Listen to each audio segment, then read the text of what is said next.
Chapter 219. Thus, Xiaoqing caught a few mutated rats and cats and let Yaya chase after them. It was fine if they couldn't catch up, but they wouldn't be able to eat lunch or dinner. Whether they would be able to eat tomorrow depended on their mood. Yaya held back her tears and ran out like a dog.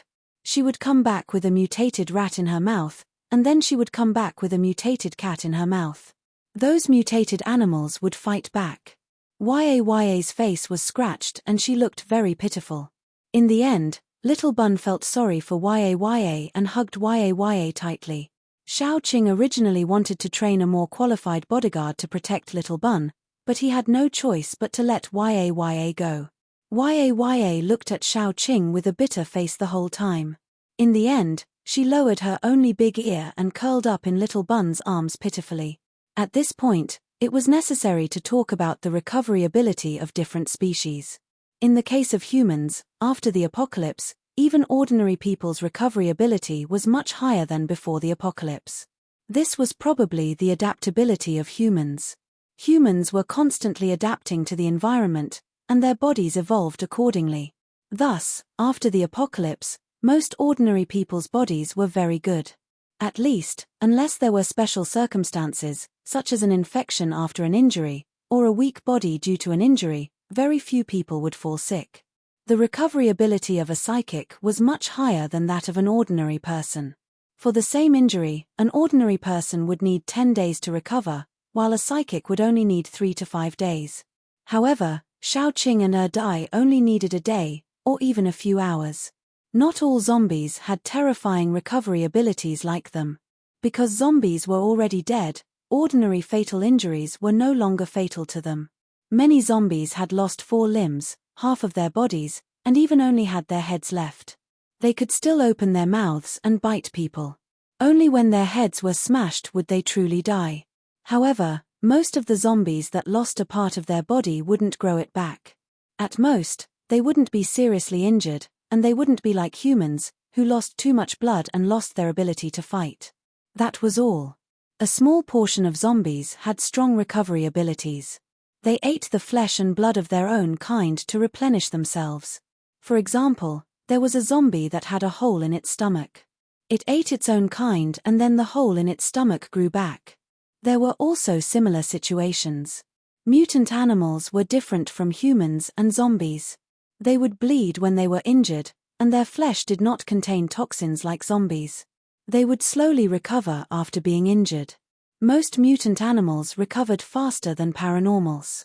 Yaya's face was badly scratched, but the next day, it was still alive and kicking. The wounds on its face were almost unrecognizable. Every time this happened, Xiaoqing couldn't help but look at the corner of Dai's eyes. There was a long scar at the corner of his eyes, from his eyebrows to his cheek. It was almost a finger's length below his eye. According to common sense, Dai's wound should have healed to the point that there wasn't even a scar left. However, the scar was still there. The scar wasn't ugly, but it made Dai's handsome face look a bit more ferocious. Even if it was ugly, it didn't matter because Xiaoqing wouldn't mind. However, Dai minded it very much. He often secretly looked at his own face through the reflection mirror. Every time he saw the scar, he couldn't help but show a disgusted expression. Especially when Yang Qiue was sitting next to him as a comparison. His beast's intuition made him feel a huge threat from Yang Qiue. Just like how a male animal would show his most majestic side to a female when he was courting her, Dai always felt that he wanted to show his best side to Xiaoqing. However, it was obvious that the scar ruined his perfect side. No matter how he looked at it, he felt that the scar was very abrupt and ugly. In the past, Dai never cared about his appearance. However, he started to care about it now. Although he didn't show it, Xiaoqing could feel it. For example, when he slept, he liked to sleep on the left side of his face. When he turned his face to the side, he would press the corner of his right eye against the pillow. This way, the scar wouldn't be exposed. Another example was when he sat next to Xiaoqing. He would deliberately turn his right face to the side and use the left side of his face to face Xiaoqing. There were many situations like this. Even if Xiaoqing was slow, she would still notice it when it accumulated. Moreover, Xiaoqing was a very sensitive person. She noticed it early on. She didn't think that Dai was being pretentious. However, she rarely saw Dai like this. She felt that it was a little funny. Therefore, she had been secretly observing him. Dai was obviously very confused. Especially the men around him. They were all very outstanding. If Dai stood among a group of ordinary men, the small scar wouldn't be a big deal. However, when he stood among a group of outstanding men, the small flaw would be infinitely magnified. Dai was very sad. Although he was a zombie and had the intelligence of a child, he had the intuition of a beast. He could tell if some people had bad intentions with just a glance. On the other hand, he could tell that some people had feelings for Xiaoqing. At least for now, none of the men around Xiaoqing were easy to deal with. In this kind of situation where he was surrounded by love rivals, Dai was very anxious. Therefore, the flaw of a scar would be infinitely magnified in his heart. Sometimes when Dai talked to Yang Qiue or Jiu Chuan, Dai couldn't help but wonder if Xiaoqing was disgusted with him. Xiaoqing thought that his behavior was very cute. After all, Xiaoqing had never seen Dai like this. Therefore, she felt that it was a little strange. However, after seeing Dai for a while, Xiaoqing started to feel sorry for him. She didn't want to see him like this anymore. Xiaoqing touched her chin. How could she comfort Dai? Chapter 220. Xiaoqing's method of dealing with it was very simple. She kissed Dai's scar. Dai was stunned at that time and didn't come back to his senses for a long time. The one who reacted the most was Yang Qiue. He was holding a half-peeled apple, but he crushed it with a crack.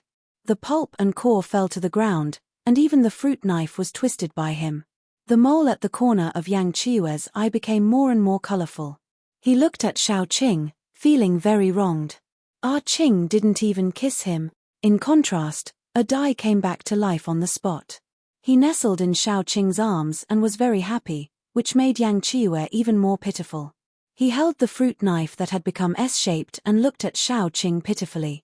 His eyes were full of hidden bitterness and accusation. Xiaoqing kissed Dai because she saw Dai as family.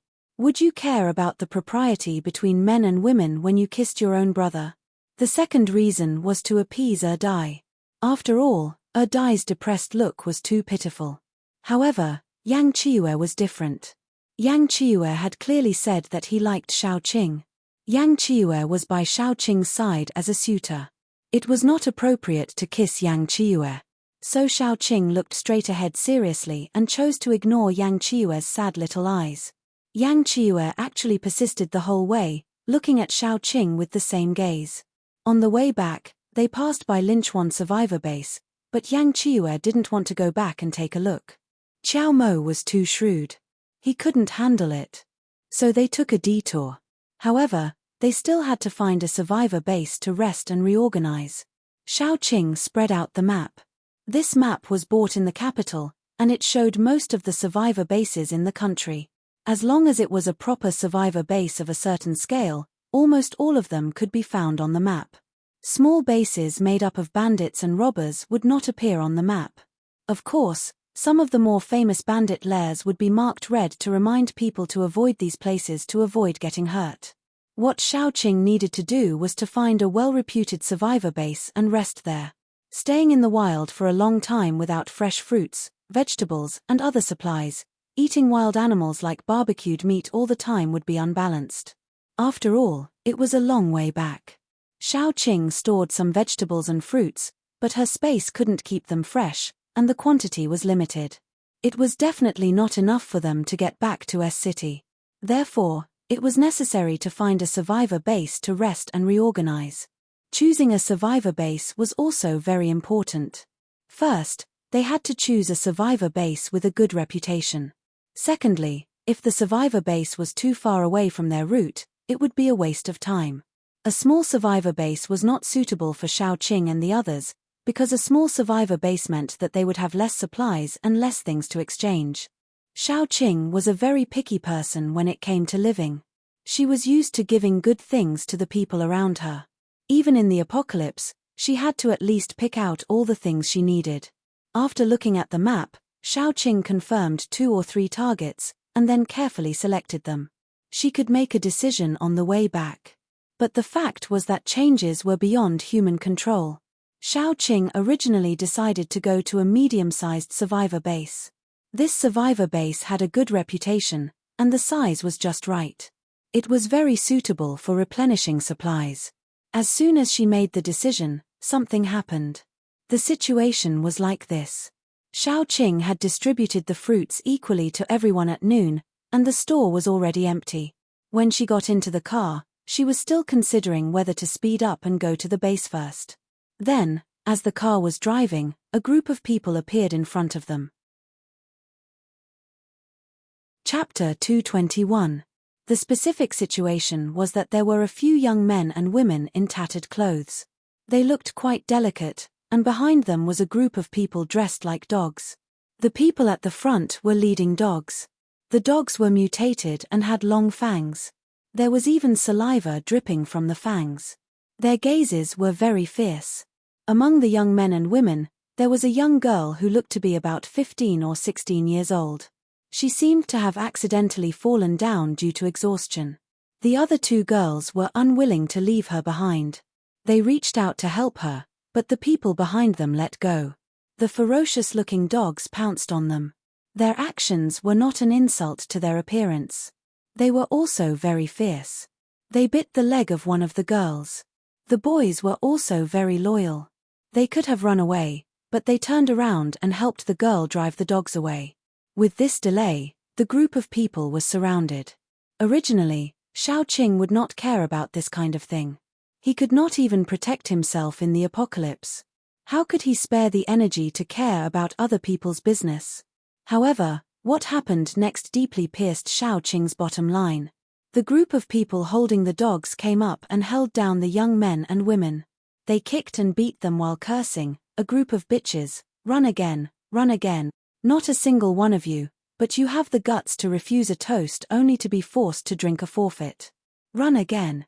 The young men and women were probably ordinary people. After resisting for a while, they were beaten up even more severely. The boys immediately protected the girl under them and let the people beat and scold her. If it was just scolding and beating, it would have been fine. After the men vented their anger, one of them, who had buck teeth and yellowish front teeth, said, "These little bitches wasted so much of our time. 2 beatings is really going easy on them. Captain, why don't we do this? Since we're outside and no one can see, why don't we have a taste? The prettiest one will be yours, and we will divide the rest. It won't be in vain." As he said that, he rubbed his thighs and laughed. The man who was called captain touched his chin and said with a straight face, "These are all good goods. We should bring them back and give them to the base leader." However, he smiled and said, "Since everyone wants to try something new, and I'm not a pedantic person, there's a small forest up ahead. Let's go there." When he said this, those people began to understand and laughed lewdly. Those young men and women could not help but feel a little despair. They had escaped from the devil's claws with great difficulty, but now they had fallen back. 2 of the young men looked at each other, and a trace of ruthlessness appeared in their eyes. The 2 of them suddenly pounced on the 2 men in front of them from the left and right, and then shouted to the girls, "Run! Run separately! Run as many as you can." The men didn't expect them to resist. They didn't pay attention and were pressed to the ground. Although the girls were weak, they knew what situation they were in now. They also knew that it wasn't time for them to be pretentious. They immediately ran away. The men flew into a rage out of humiliation. One of them extended his hand and threw out a wind blade, which directly pierced into the neck of the youth who had pounced on him. Blood splattered on his face. The youth was also ruthless. He opened his mouth and bit the youth's throat. Puff! Another stream of blood spurted out. After all, the physique of a paranormal was relatively strong. He couldn't bite off the man's neck, and he couldn't even break the man's throat. He could only break the man's throat, and that was why blood spurted out. After his neck was bitten, the paranormal was completely enraged. A dagger that looked like a wind blade appeared in his hand. Then, he grabbed the young man's neck and stabbed him in all directions. Chapter 222. Soon, dozens of holes appeared on the young man's body, and he was about to die. Another young man wanted to imitate him. Before he died, he was able to bite the flesh of his enemy, but before he could do anything, he was kicked away. The kick was so powerful that the young man flew 2 meters away, and then he spat out a mouthful of dark blood. Obviously, his internal organs had been injured. How could the girls outrun the dogs? Soon, 2 of the girls were pounced on by the dogs. The dogs were smart enough to know that their owners needed the girls to keep their appearances intact, so they just held them down and didn't bite them. The other girl was luckier. She stumbled to the front of Xiaoqing's car. Seeing that the dogs were about to pounce on her, the girl shouted with a pale face, "Help!" Her voice was so mournful that even Xiaoqing couldn't bear to hear it. She didn't want to meddle in other people's business, but when she heard what happened, there was an unknown fire burning in her heart, burning very fiercely. Xiaoqing just gave a look, and Yang Qiue tacitly took action and directly crushed the mad dog. The scene was a little cruel. The ground was full of blood and flesh, and even the girl's clothes were covered. The girl sat on the ground, gasping for breath. She couldn't help but tear up. After all, she was still an underage girl. Even if she had experienced the apocalypse, her mentality wasn't strong enough to face these things head-on. After pausing for a moment, the girl immediately reacted. She crawled up, grabbed the car door, and begged with tears in her eyes, "Please save my friend, I beg of you." As she said, she seemed to be worried that Xiaoqing wouldn't help, so she knelt beside the car and kept kowtowing. She kowtowed very hard, and in a few moments, her forehead was broken. Xiaoqing was about the same age as her, and her heart couldn't help but soften. She looked at Xiaoqing. Xiaoqing didn't say anything, but just pulled the girl up, and then threw Yaya out. "Do you see those 2 dogs? If you win, I'll give you an extra meal tonight. If you lose, I'll cut off your carrots for a week." Xiaoqing ignored Yaya's resentful gaze and threw it out. Yaya's level was higher than those mutated dogs, but that didn't change the fact that it was a rabbit. Yaya moved its lips and prepared to make a fierce expression to scare the 2 dogs. Before it could make a ferocious expression, the 2 dogs looked at it fiercely. "Yaya, mommy QAQ, so scary." Xiaoqing leaned against the window and said leisurely, "A week's worth of radishes." Then Yaya rushed out without a word. It knew very well that its master's mommy meant what she said. If she wanted to cut off its radishes for a week, she wouldn't cut them off for 6 days and 33 hours. If it couldn't do what Xiaoqing said, it would probably really be cut off from its food. Yaya's only obsession in this life was its radishes. Whoever wanted to snatch its radishes was asking for its life. Hence, Yaya bared its rabbit teeth and rushed forward like a rabid dog. Oh, it was a rabid rabbit, and it jumped onto the back of one of the dogs. After it jumped onto the dog, Yaya started to scratch and scratch. It even bit the dog's ear and refused to let go. Just looking at its expression, it was exceptionally fierce. The dog was stunned, probably because it had never seen such a fierce rabbit in its life. It was stunned for a moment, then it let go of the girl and started to roll on the ground. The dog and the rabbit were fighting like hooligans, rolling on the ground. No matter what, Yaya was still a level 3 mutated animal. Compared to this level 1 mutated dog, its level was much higher. Even if Yaya's attack power was low, it could still crush this dog just by looking at its energy. Chapter 223. However, Yaya didn't know how to use it. It was only when it became ferocious that it bit off the dog's throat. After the ferocious Yaya bit one dog to death, it turned around and pounced on the other dog. This time, it was much more experienced. It went up and scratched the dog's eyes. Its sharp claws directly poked the dog's eyes blind. In the end, both dogs were killed by the rabbit. The ability users who came 2 steps later looked at Yaya and were stunned. One of them subconsciously said, "Yaya, this rabbit has rabies, right?" They had never seen such a ferocious rabbit that could bite 2 dogs to death in one go. Looking at that wild single ear, then looking at those red eyes, and a pair of front teeth, it glared at them with a particularly ferocious expression.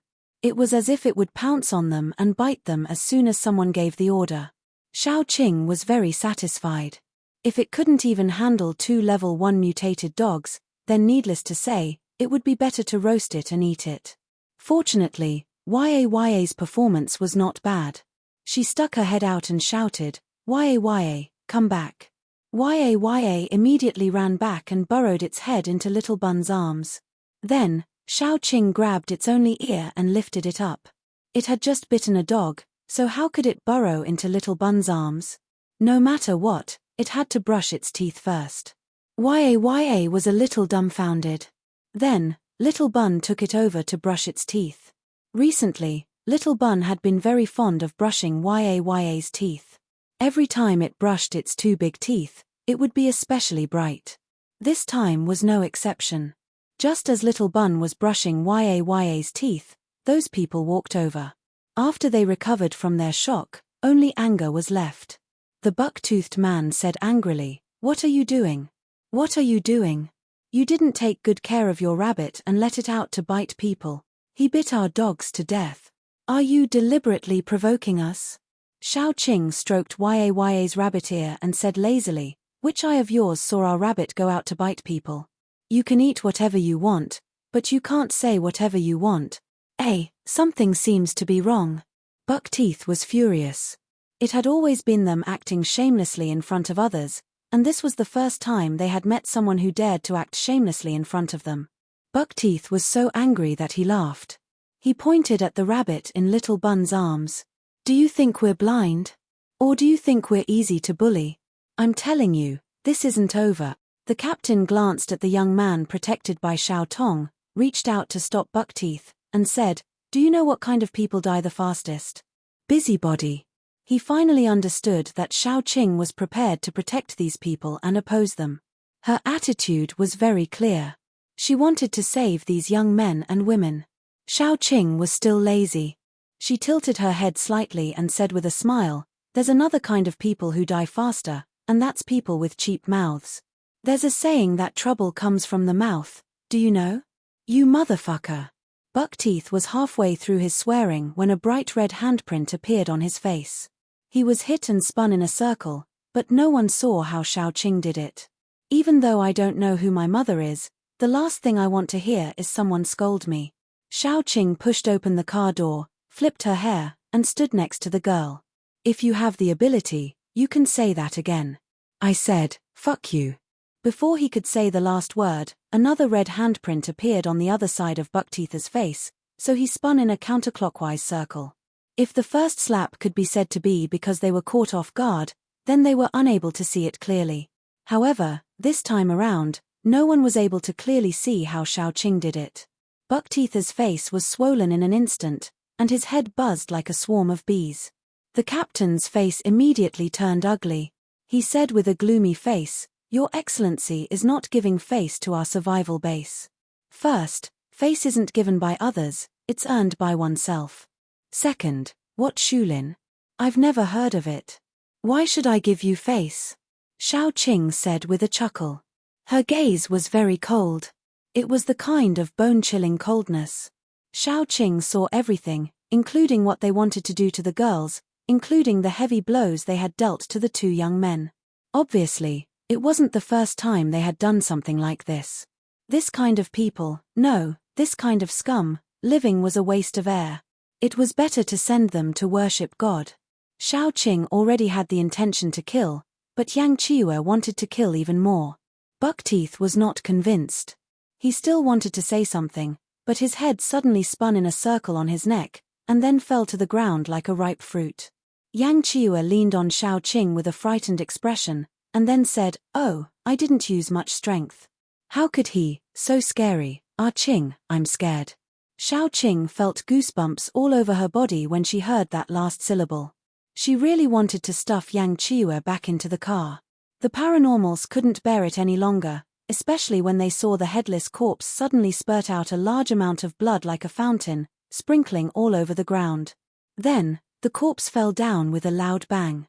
The head rolled around on the ground and was stained with its own blood, making it look even more ferocious. They were all people who killed without blinking, But when the dead person became one of their own, they felt fear in their hearts. They killed people like killing chickens, and then retribution came. They were killed by others like dogs. Chapter 224. What scared them even more was that Brother Buckteeth, who was already at the peak of level 2, had died so mysteriously that they didn't even see how the other party had attacked. If Buckteeth had died in a fight with the other party, they could at least figure out the other party's strength. However, Buckteeth had died just like that without even causing a splash. They couldn't help but feel a little horrified. Either the other party had some special means, or their strength was far above Buckteeth's. No matter which possibility it was, it showed that Xiaoqing and the others weren't to be trifled with. Thinking of this, these people retreated. They were cold-hearted people. Even if they looked at Buckteeth's body on the ground, they didn't have any thoughts of avenging him. The group looked at each other. Then the captain immediately said, "I think this is all a misunderstanding. Misunderstandings can be resolved. Why do we have to fight each other and make everyone unhappy?" "Oh." Xiaoqing chuckled and then said, "So it's a misunderstanding?" Her voice was very low and sounded a little dangerous. The captain's expression turned cold. He actually decisively threw out something that looked like a grenade and then turned to run. The grenade-like thing exploded after it landed on the ground. White smoke spread out from it and choked people until they couldn't help but tear up. It turned out that it wasn't a grenade, but a tear gas bomb. This captain was quite a character. He was quite decisive in his actions. Xiaoqing accidentally fell for it. Although she wouldn't cry, she still felt quite uncomfortable. Xiaoqing waved her hand and fanned away the irritating gas. Then she released a qiantang. When the qiantang was fighting, its fragrance could cause the other party to lose the ability to resist. It could also stimulate the fighting power of her teammates. Of course, it also had a function of dispersing other bad gases. As soon as the qiantang was released, the others felt a faint fragrance replace the smell of the tear gas bomb. However, at this time, those people had already escaped. The girl next to her immediately stepped forward and helped the other two girls up. The three of them ran over to the two young men. One of them was already on the verge of death, while the other was heavily injured, but not dead. The three girls immediately burst into tears. The five of them had escaped together. These two boys had always taken special care of the three of them, just like big brothers. Now, in order to let them escape, these two competent older brothers had actually, Xiaoqing walked over. She only needed a glance to see that the young man with bloody holes all over his body was beyond saving. His injuries were too severe. Even if Hua Tuor was still alive, he would not be able to save his life. On the other hand, although the other young man's internal organs were injured, he only needed to rest for a while to recover. The young man himself also knew that he was just experiencing terminal lucidity. He tightly grasped the hand of one of the girls and gasped for breath. "Archie, in the future, find a reliable man to marry. I'll be relieved." The girl named Archie burst into tears. Her tears flowed all over the ground. She lowered her voice and said, "Little Liang, I won't marry. I won't marry. I'll be a widow for you for the rest of my life." The man's eyes were very gentle, but they were getting dimmer and dimmer. He had no time. With such a serious injury, he could only drag it on until now because of his obsession. Now that he saw that Archie was out of danger, he breathed a sigh of relief and his vitality gradually faded away. If you meet a boy who is willing to give up everything for you, marry him. Chapter 225. The man didn't close his eyes until he died. He looked at Archie longingly, full of reluctance and nostalgia, which made people feel sad. Archie threw herself on his body. Her cries were heart-wrenching. Xiaoqing didn't know how to comfort her, so she took out some medicine to treat the other boy. Yang Chiue took out a cup from the car and poured water for the boy. The others also helped. The girl cried for a long time, and her eyes were swollen, but the man was dead. No matter how much she cried, it couldn't change the fact. The girl named Archie was quite strong. She solemnly thanked Xiaoqing, borrowed a shovel, and dug a deep hole on the side of the road to bury the man. In fact, She wanted to take him back to their hometown and bury him in the most familiar place. But in this era, she couldn't even protect herself. The only thing she could do was to bury him. At least the body wouldn't be destroyed by zombies or beasts. Xiaoqing watched the girl build a small grave with soil little by little, and his heart was full of mixed feelings. After burying the men, Xiaoqing got the complete story from them. The girl's name was Archie. The 5 of them had been captured by hunters and brought to the survival base in the vertical forest. Then, they would be sold as goods to superpowered people or people with money and power. They would become playthings. There were 2 kinds of hunters. One was the zombie hunters. They hunted high-level zombies and then sold their nuclei. They didn't join paranormals or mercenary groups. They were a maverick profession. The other type of hunter, on the other hand, hunted ordinary people. This type of hunter was like a human trafficker. They would go around capturing ordinary people with delicate looks and then sell them as playthings for others. Archie and the others were refugees. They didn't have any foundation or support, so they were targeted. After being caught, they didn't despair. Instead, they tried to escape. As a result, Xiaoqing witnessed the whole process.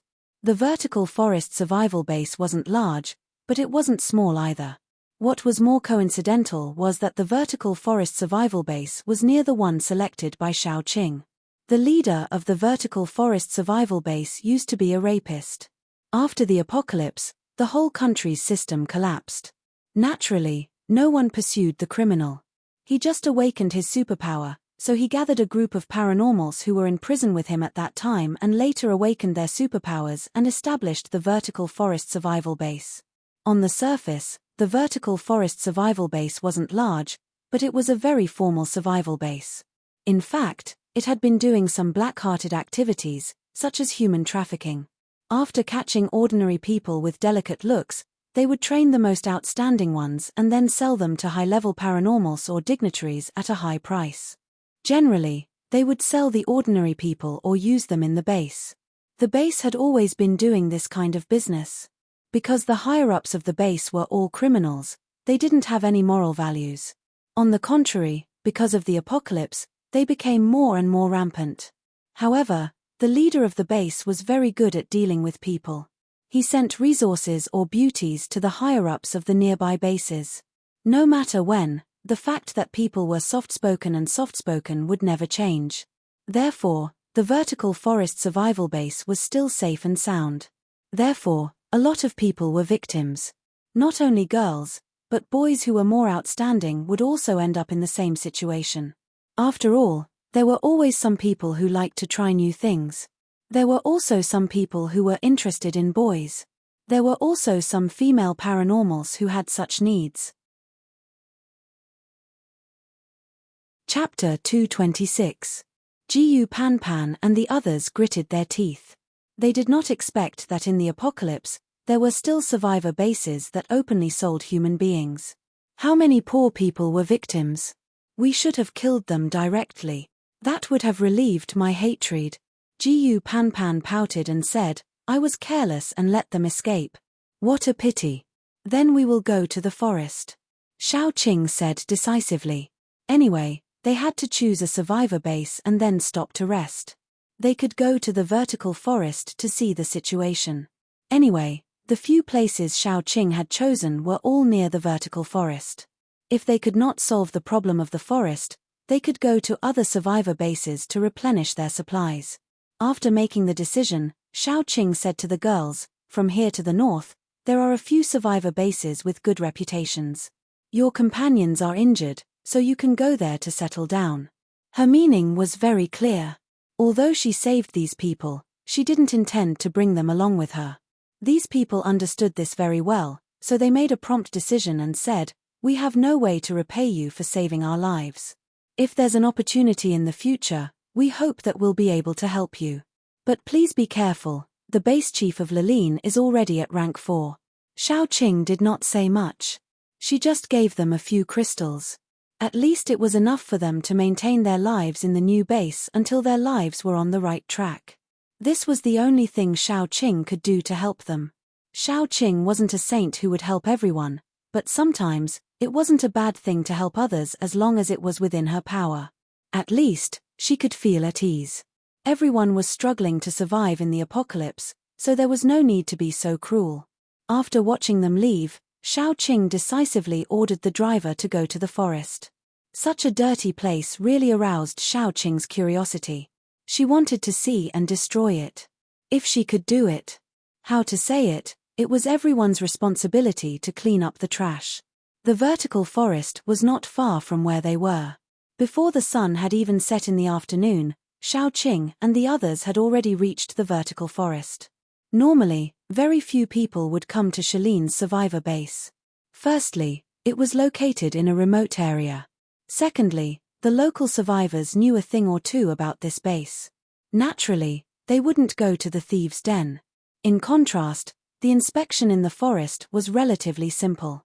As long as they could prove that they were paranormals, they did not need to check their bodies and could directly enter the base. Except for Fu Jingmo, they were all paranormals, so Fu Jingmo only needed to observe for a night. The others could directly enter the base. Fu Jingmo stayed to observe. After the others entered the base, they rented an empty house. The atmosphere in the forest base was very strange. For example, at night, there was no one in the base could be said to be in the forest. Occasionally, a few people from the inspection team would pass by. Xiaoqing paid the money and got a key. Then, she followed the guidance of the base personnel and found the house they were going to live in temporarily. The group of people temporarily lived in the forest. Because of the limited room, Xiaoqing lived with Little Bun and Dai, which directly prevented the opportunity for Yang Qiue and Dai to climb on the bed. The two of them rarely behaved for a while. After settling down, Xiaoqing went out for a walk. She went out for a walk, not because she was too relaxed, but because she wanted to observe the location of the base. If there was a conflict in the base, how to leave. She also wanted to know if this base was really as evil as Archie said. Chapter 227. That face was exactly the same as Dai's, but Xiaoqing would never mistake it for someone else. Fu Jingmo. The coldness in Xiaoqing's eyes exploded like a blizzard. She kicked Fu Jingmo, who was about to speak, out of the room. Get lost. Even so, she was merciful because Fu Jingmo was Dai's older brother. If it were someone else, they would have been torn apart by now. Fu Jingmo's entire body hit the door frame and he spat out a mouthful of blood. He was a little weak and there was a hint of sadness on his face. Why? Why can he do it but I can't? How am I inferior to him? Get lost. At that moment, the corners of Xiaoqing's eyes turned red. She flung her sleeves and shut Fu Jingmo out of the room. She was afraid that if she looked at Fu Jingmo again, she would not be able to control herself and kill him. Because of Dumbo, Xiaoqing endured it, even if the grief and indignation in her heart was like lava, gushing out and burning her internal organs to the point of pain. What kind of person did Fu Jingmo take her for? A slut?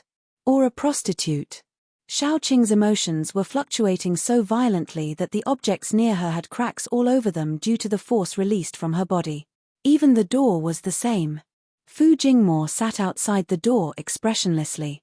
After a while, he lowered his head. His eyes were dark and unreadable. After a long time, he wiped the blood from the corner of his mouth and left. Fu Jingmo would often recall the time when he was very young. His mother would hold his hand as they walked into the luxurious house. Fu Jingshan would stand at the top of the stairs, his gaze cold and gloomy. His mother would stroke his head and ask him to call him brother. Then, Fu Jingshan would throw a toy car down and hit him on the head. Fu Jingmo was jealous. What right did Fu Jingshan have to have everything he wanted? Why was it that he could only be an illegitimate child who couldn't see the light of day, standing behind the scenes and watching how Fu Jingshan didn't cherish what he had? Those things that Fu Jingshan did not want were things that he could not get. This was true in the past, and it was true now. Even if Fu Jingshan had become a monster, a fool, he was still able to easily obtain what he wanted but couldn't. What Fu Jingshan got, he could not get even if he was shameless. Xiaoqing sat in the room for a long time before she slowly calmed down. After calming down, the first thing she did was to take all the pillows and blankets out of the bed and burn them all. The flame was a warm orange, and soon the pile of things was burned to ashes. Xiaoqing took out a few new quilts and laid them out, then went to the bathroom. The moment she thought about how Fu Jingmo had bathed in this bathroom, she felt uncomfortable all over. She scrubbed the entire bathroom and soaked in the bathtub for the entire afternoon. After scrubbing off a layer of her skin, she walked out as if nothing had happened. When Xiaoqing went out, Fu Jingmo was sitting by the table. His gentle gaze carried a hint of sadness. He said softly, "I cooked some porridge." Xiaoqing acted as if she didn't see him and walked out without stopping. When she passed by Fu Jingmo, she clenched her fists, afraid that she wouldn't be able to control herself and would attack Fu Jingmo. Xiaoqing originally wanted to go out and continue scouting to see if she could gather more information, but she was in a bad mood. Sometimes, as she walked, she would think of the sticky feeling when Fu Jingshan kissed her toes. Then, she would have the urge to vomit. More than that, she had the urge to kill someone. However, Xiaoqing did not want to look at Fu Jingmo anymore. Thus, she walked outside until it was almost dark before she went back. When she went back, Jiyu Panpan and the rest had already returned and bought some things. Chapter 228.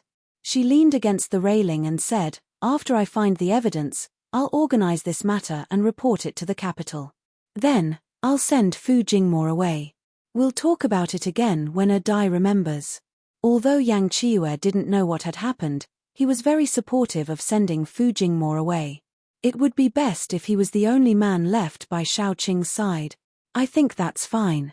But, did he do something to make you angry?" Yang Qiyu asked tentatively. Xiaoqing's expression immediately turned ugly. What Fu Jingmo had done really made her feel disgusted.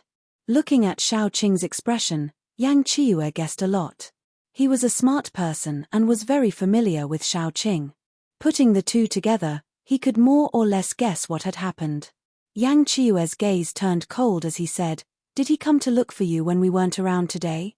Xiaoqing didn't say anything, but her expression turned even colder. Yang Qiyu had already guessed most of what had happened. He laughed coldly and said, "I knew that guy wasn't a good person. He's so scheming and scheming. As expected, his fox tail has been exposed. He dares to have such thoughts. It's better to send him away as soon as possible." No wonder he didn't like Fu Jingmo from the first time they met. Not only did Fu Jingmo have feelings for Xiaoqing, but he was also shameless. "Ah Qing, did he do something to you?" Yang Qiyu leaned forward. Although he was asking, his thin red lips directly pressed against Xiaoqing's earlobe. The temperature was too hot. Xiaoqing turned her head away uncomfortably and said, "Why are you leaning so close?" Yang Qiyu lowered his voice and said, "Ah Qing, you don't like it? I can get even closer." Then he was slapped by Xiaoqing. Yang Qiyu was speechless. The ambiguous atmosphere that he had worked so hard to create was gone just like that. Yang Qiyu was indignant. He was so close. He kissed her. Then he didn't have a chance because Dai came out of the shower.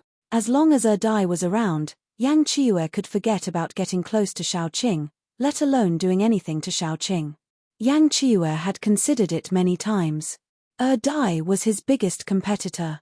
Although Xiaoqing had always treated Dai as family, he couldn't resist the temptation of being closer to her. Had a special place in Yang Qiyue's heart. If he wanted to surpass Dai's place in Xiaoqing's heart places. This was a piece of news that made Yang Qiyu crazy with jealousy, but he had no choice but to accept it. Fortunately, Dai's intelligence was like that of a child's, so even when they fought, Dai's methods were like that of a child's. To Yang Qiyu, he still had the advantage. After giving up on getting close to Xiaoqing, Yang Qiyu quickly occupied one side of the bed. Dai also quickly occupied the other side. When Xiaoqing came back from the balcony, she saw two good-looking men lying on the bed, one on the left and one on the right, looking at her lovingly. So corrupt, it felt like an ancient king sleeping with his concubine, and it was a threesome. Xiaoqing silently complained about herself. Then she crawled under the blanket. The two men skillfully wrapped themselves around her. Sleeping together under the blanket was indeed corrupt. Before falling asleep, Xiaoqing kept thinking about how she had no dignity. She couldn't help but soften after being wrapped around by 2 pieces of sticky candy. She should have thrown them out. Otherwise, how could she? Dai was still young and liked to crawl under her blanket. However, Yang Chiue was shameless and thick-skinned. She definitely couldn't tolerate him. The next night, when the 2 of them crawled under her blanket, Xiaoqing's heart softened again. She silently said to herself that she would tolerate them one more time. Chapter 229. Although it was like this every day. On the 3rd day of entering the base, trouble finally came to the door. Xiaoqing had been wandering outside, collecting information and looking for evidence. The few paranormals who had run away from her were all recovering from their injuries. One of them went out to buy things and happened to see Xiaoqing. As soon as he saw Xiaoqing, he was scared and immediately reported it to his captain. The captain thought about it and felt something was wrong. Xiaoqing clearly had a grudge with them, and knew that they came from the base. Why would she walk into a trap? Anyone with a little brain wouldn't do that, right? So the captain thought of a conspiracy. The more he thought about it, the more flustered he became. It was probably a guilty conscience. After he panicked, he reported it to his boss, the base chief, Han Lilin. After Han Lilin heard it, he also felt something was wrong. According to the captain, Xiaoqing should be a very smart person. Why would she walk into a trap? Unless she had a trump card to ensure that she could safely leave under the siege of the entire base, as long as she had a little brain, she wouldn't walk into the home of her enemy. Han Lilin asked his subordinates again, and the conclusion he got was that Xiaoqing had been wandering around recently. Although she seemed to be aimless, she had been approaching the place where they kept the slaves. Clearly, she had an ulterior motive. Han Lilin felt that Xiaoqing definitely had a trump card, so he couldn't go head-on with her. After thinking about it again and again, he called his subordinates to change the prey they caught to a safe place to lock them up. This was the opportunity that Xiaoqing had been waiting for. Her boldness had not been in vain. She had managed to scare a big guy out of the crowd. The number of boys and girls who were caught by Han Lilin's subordinates was really too many. When he moved them, he made a lot of noise. If Xiaoqing didn't notice it, it would be strange. This time, she didn't go out openly, but secretly rushed over to collect some evidence. The prey was driven out of one prison after another and transported out of the base. There should be another secret base outside the forest base. Xiaoqing secretly observed. Most of the youths and girls had suffered a certain amount of hardship. Some of them were emaciated, some wore ragged clothes, and some had a faint smell of blood on them. Obviously, they had been injured. Most of them were not allowed to eat until they were full. This way, they would not have enough strength, and the possibility of escaping would be smaller. Most of the young boys and girls here were young, and there were also some slightly older women mixed in. However, most of them were in their 20s. What made Xiaoqing even angrier was that some of them were clearly children.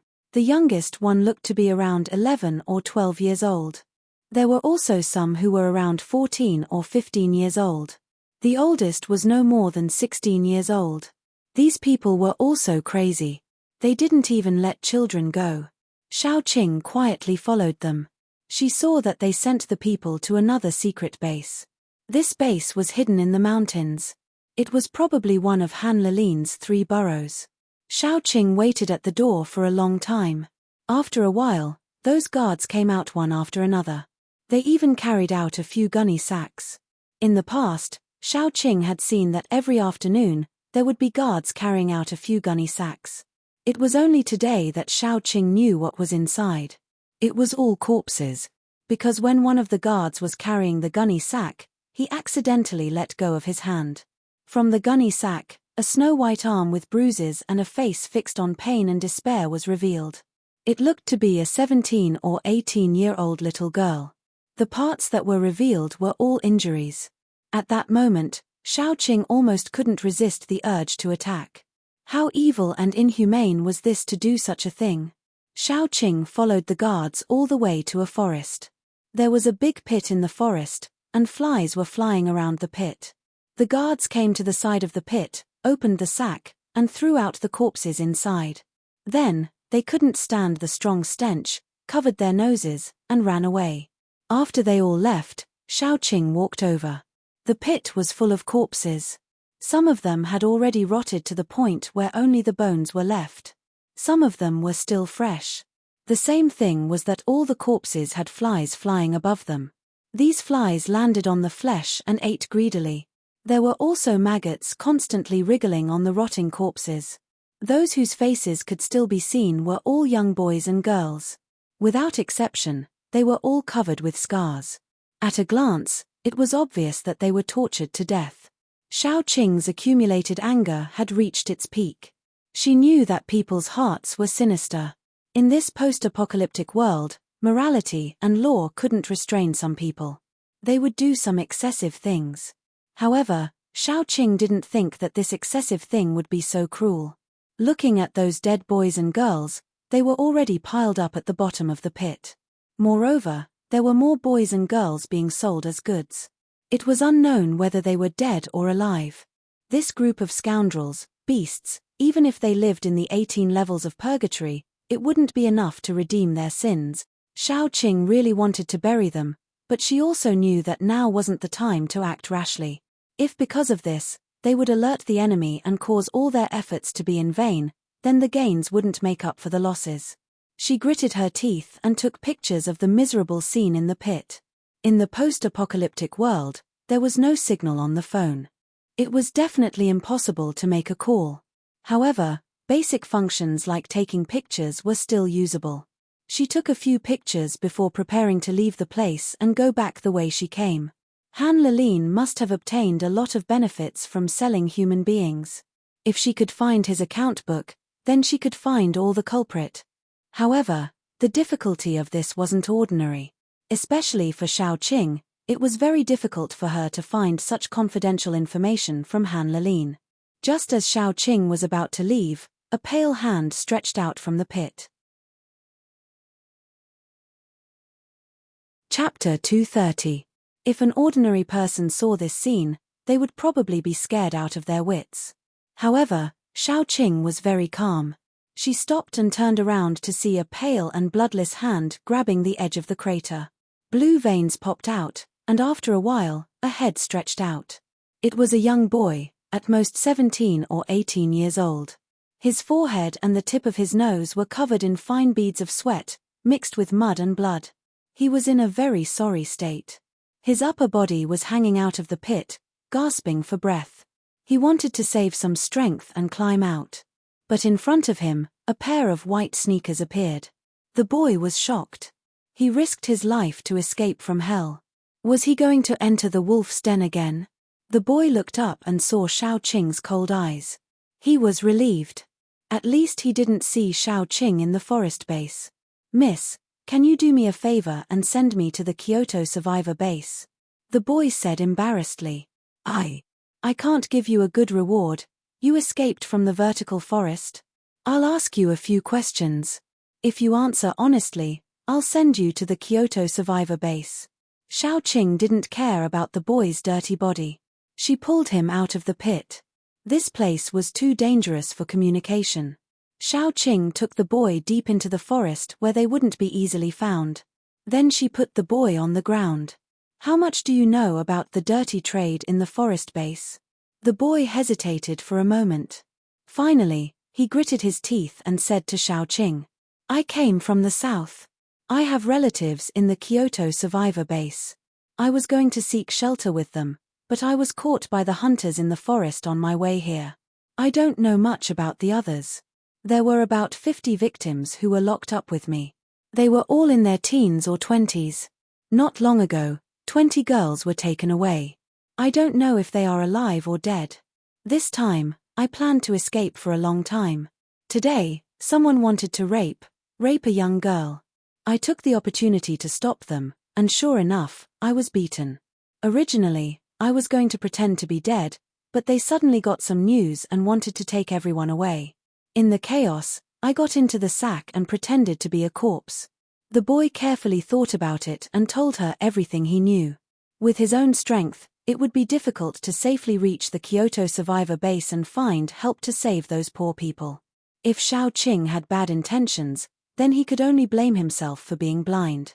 If Xiaoqing could fulfill her promise and take him to the Kyoto survivor base, then those poor people would have a better chance to be saved. He could only take a gamble. Anyway, his life was in the hands of Xiaoqing. He had no other choice. Those guards change shifts 4 times a day. They change shifts at noon, 6 in the afternoon, 12 in the evening, and 6 in the morning. Usually, the guards are very strict. The boy said in detail. Many of those who were caught with me have died. Many were taken away. Now, there are not many left. After me, many more young girls were brought in. Among them, there were a few who were outstanding, but they were taken away by Han Lilin and the other higher-ups. I'm afraid. When he finished, Xiaoqing's eyes lit up. She lowered her voice and asked, "Do you have a way to contact the girls around Han Lilin?" That account book could not be obtained by others, but if it was Han Lilin's lover, there was a great chance to get it. The boy hesitated, then gritted his teeth and said, "After asking me so many questions, can you tell me what you want to do?" Chapter 231. Xiaoqing didn't mind the young man's suspicions. She just told him what she had encountered before and expressed her thoughts. Finally, she said, "If we get the account book, the evidence will be more sufficient. Moreover, we can also catch those who have dealings with Han Lilin in one fell swoop. So if you have a way to contact them, please be sure to tell me." The teenager thought for a long time, and then said, "I can contact one of them. Her name is Xie Chunyang. We were caught together, and we have a good relationship. With her personality, I'm sure she'll be willing to help us." Xiaoqing nodded, and then said, "It's not convenient for you to appear in the base openly. Tell me how to contact her, and then give me evidence that she can believe. I'll send someone to send you to the capital. We'll work together." The teenager told Xiaoqing how to contact Xie Chunyang. After the discussion, Xiaoqing took out a new set of clothes for the teenager to change into, and then she went back to find Yang Hanqing and Jiyu Chuan. Yang Hanqing was a very reliable person, and Jiyu Chuan, although indifferent and quiet, was also very reliable. Xiaoqing told the two of them about the situation, and then entrusted the teenager to them. From here to the capital, it was a few days' journey. Yang Hanqing and Jiyu Chuan cooperated. As long as there were no accidents, it would be easy to send the teenager back. After Yang Hanqing and Jiyu Chuan left, the first thing Xiaoqing did was to contact Xie Chunyang. Although Xie Chunyang was caught, she was very beautiful. Han Lilin loved her very much, so he gave her a certain amount of freedom, allowing her to walk around the base when she was free. Of course, she was only allowed to walk around when there was someone watching her. However, Han Lilin didn't let her come in contact with the teenager. The only thing she could do was to ask someone to send the teenager some medicine. On this day, after Xie Chunyang had dinner, she prepared to take a walk outside. Not far behind her, there were 2 bodyguards, who were actually monitoring her. Xie Chunyang was very upset. No matter who it was, being held captive would not be in a good mood. The reason why she often walked around this area was because there was a field of flowers planted here. Although they were all small flowers with single petals, when they were connected together, they were also very beautiful. It could always relieve her agitated mood. She walked around the flowers and sat on a bench in the middle of the sea of flowers. As soon as she sat down, her butt was poked. She reached out and touched it. It was a paper ball. Xie Chunyang was a cautious person. She quietly picked up the paper ball and unfolded it when the 2 bodyguards weren't looking at her. After reading the words on it, Xie Chunyang walked to the toilet. When the 2 bodyguards were about to follow her, they heard Xie Chunyang say, "Do you want to follow me to the toilet?" Her eyebrows were charming, but at this moment, there was a little fierceness in them. The 2 bodyguards shrank their heads. Although they wanted to say something, they did not dare to offend Xie Chunyang. After all, pillow talk was very scary. Besides, Xie Chunyang was an ordinary person without superpowers. She was also a delicate girl. Where could she go? Xie Chunyang went to the toilet alone and then saw Xiaoqing, who had been waiting for a long time. Although this place was dirty, it was the only place where the 2 of them could meet without being suspected. Xie Chunyang looked at Xiaoqing vigilantly. "Who are you? Why did you call me here in such a way? What do you want to do? I'm Cheng Guanyan's friend. Cheng Guanyan was the teenager who was sent to the capital. Xiao Qing's eyebrows softened, and then she said, I have something to ask you for help. Chapter 232. What's the matter? Xie Chunyang let down her guard a little, but still looked at Xiao Qing vigilantly. Xiao Qing said, Here's the thing. I want to bring down Han Lalin and save those innocent boys and girls, so I hope you can help me take the account book away from Han Lalin. Xie Chunyang immediately became more vigilant. She pursed her lips and said, I don't know Cheng Guanyan, and I don't know what you're talking about. You should go. I'll pretend I didn't hear anything. Xiao Qing also knew that if she made Xie Chunyang believe that she was Cheng Guanyan's friend and asked her to do such a dangerous thing, Xie Chunyang would definitely be suspicious. She didn't think that Xie Chunyang would believe her immediately. On the contrary, if Xie Chunyang believed her immediately, she would have to worry about whether it was a trap or not. She would have to worry about whether Xie Chunyang could do it. I'm indeed Cheng Guanyan's friend. He asked me to thank you for the medicine. And the name Xie Chunxiao is very nice. Xiao Qing said so, and Xie Chuanyan's eyebrows relaxed. If there were one or two people who knew that she sent medicine to Cheng Guanyan, then she only mentioned the name Xie Chunxiao to Cheng Guanyan. Where's Guanyan? Xie Chunyang was a little friendlier and asked. I went to investigate this matter today and happened to see the guards throwing the body away. Cheng Guanyan faked his death to escape, so I met him. I've sent someone to escort him to the capital with some evidence. After all, it's not suitable for him to come back to Lalin. After Xiao Qing finished her explanation, she said, I hope you can help me get that account book and catch all the culprits in one fell swoop. Don't miss out on some of the more well-hidden ones who are still out there. Xie Chunyang thought for a long time and said, I'll find a chance to take out the account book these days. That bastard hid the account book very well. I can only try my best. Thank you. Xiao Qing said sincerely. Xie Chunyang shook her head, it's hard to say whether you'll succeed or not. I just hope you can save those poor girls and boys, and I hope you can kill that bastard Han Lalin, of course. Xiao Qing handed a dagger to Xie Chunyang. It's for self-defense. If you encounter any unexpected accident, it's better than being empty-handed. Xie Chunyang took it. Before she left, she said, for the next few days, come here every day after 6 o'clock in the evening to take a look. If I get the account book, I will put it under the sink. You take the account book and leave quickly. Xiao Qing noted it down seriously. She watched Xie Chunyang leave and then left quietly. After Yang Hanqing left, she was the only one who knew how to cook. Xiao Qing went back and cooked several dishes. Fortunately, dinner was not too late. After dinner, everyone was supposed to go back to rest. Xiao Qing quietly called the few of them, except for Fu Jingmo, to her room. After calling everyone over, Xiao Qing briefly told them what had happened before and what she was going to do. After getting the account book, they were going to leave. However, if the account book was exposed, it would alert the enemy and cause Han Lalin to transfer them again. Xiao Qing originally wanted to forge a fake account book to see if she could buy some time. However, time did not allow her to do so. She did not have the time to do so. She had to think of another way. More importantly, Han Lalin was watching them now. It would not be easy to escape unscathed. After a general discussion, they went back to their rooms. The next afternoon, Xiao Qing went to take a look. The account book had not arrived yet. On the third afternoon, she went to take a look. On the sixth day, an account book appeared under the sink. Chapter 233.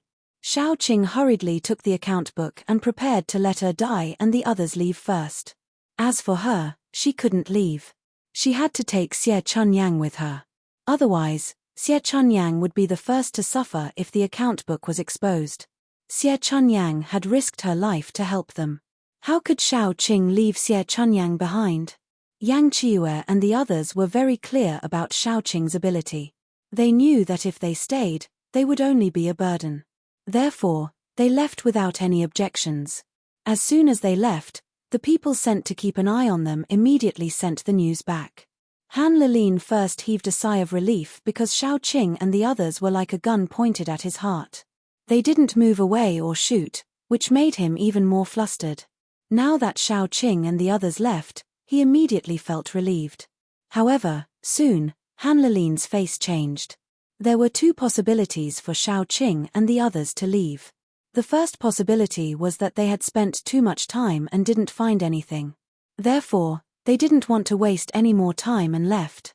The second possibility was that they had already gotten what they wanted. Therefore, they left with satisfaction. Thinking of this, Han Lilin immediately sent people to check the place where those people were locked up to see if there were any problems. After the order was given, Han Lilin suddenly thought of another possibility. He hurriedly returned to the place where he lived. On the other side, Xiaoqing quietly found Han Lilin's place. Logically speaking, this place should be the most heavily guarded place. In fact, it wasn't. Usually, no one dared to provoke Han Lilin. In addition, Han Lilin was the top master in the base.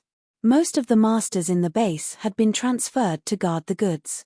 Therefore, the security here wasn't very tight. Xiaoqing spent a little more effort to sneak in.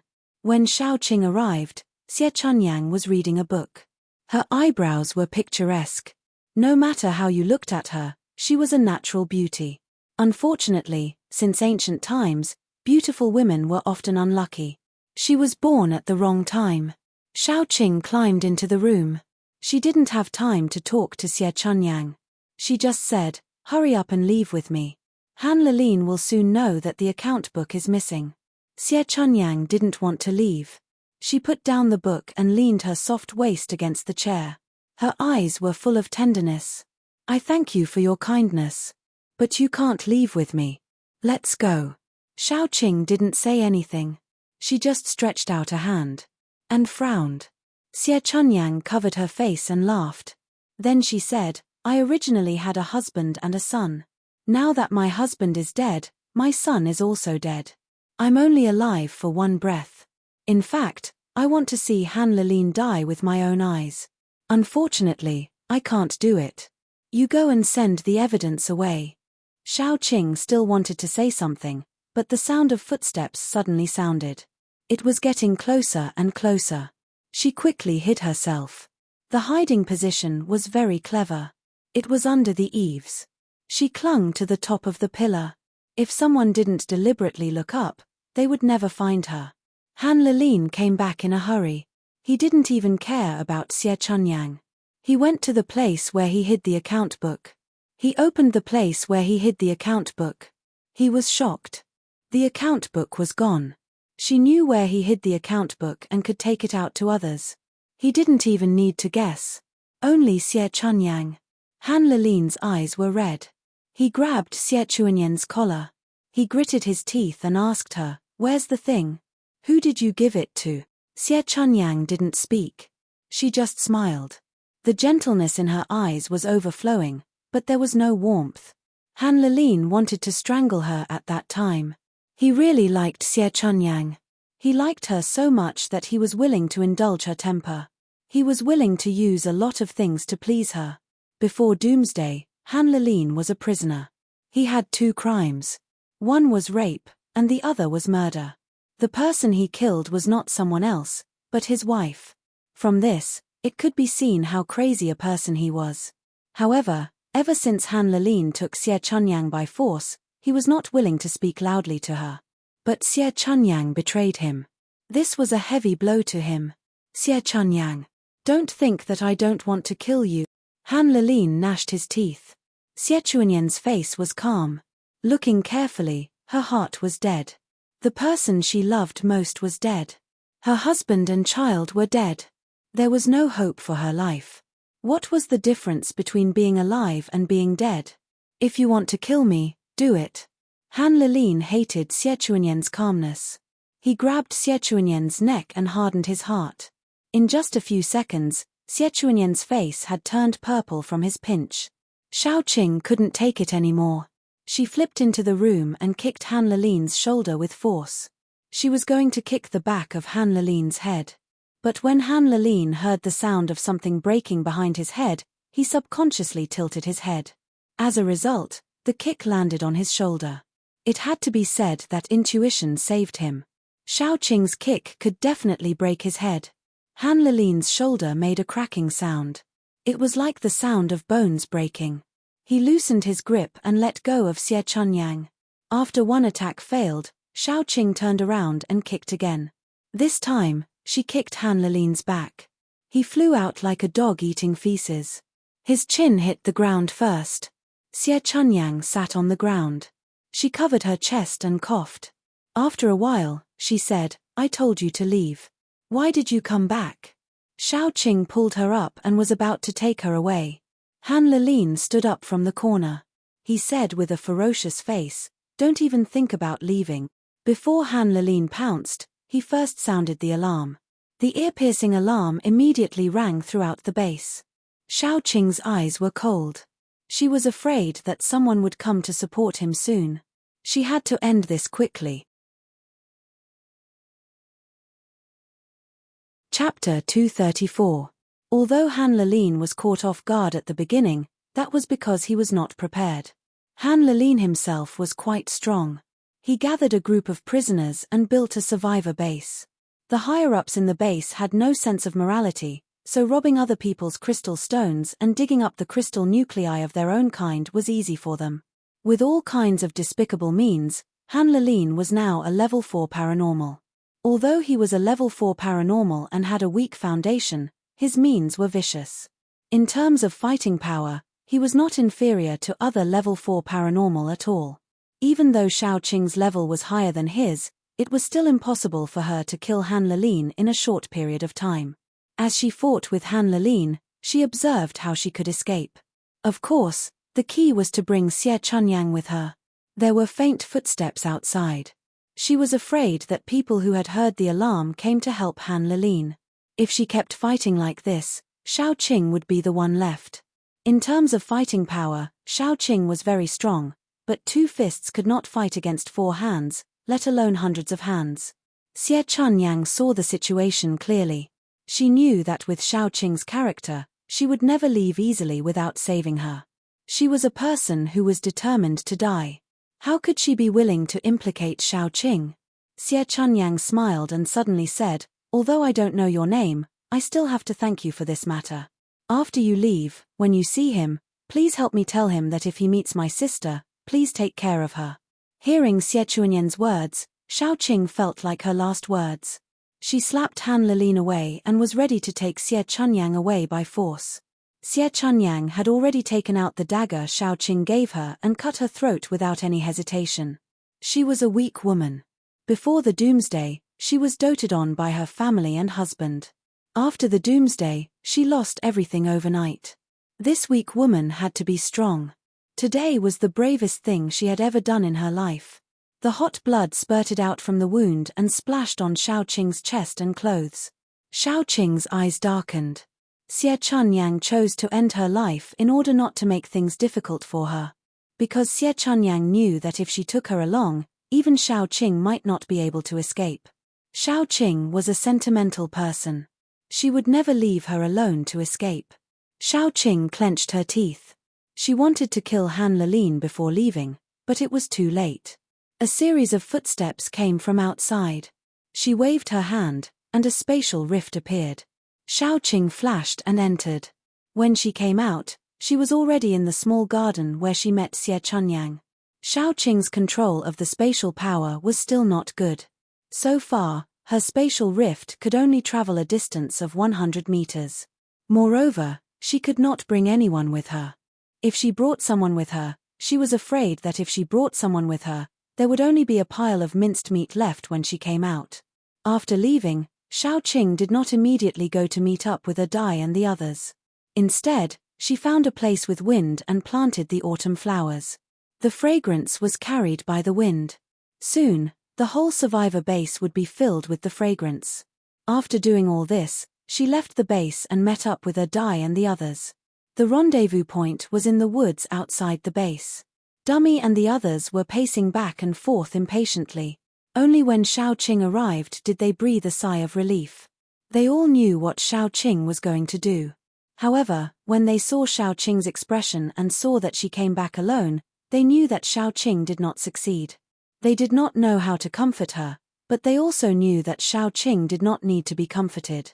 The most important thing now was not to comfort her.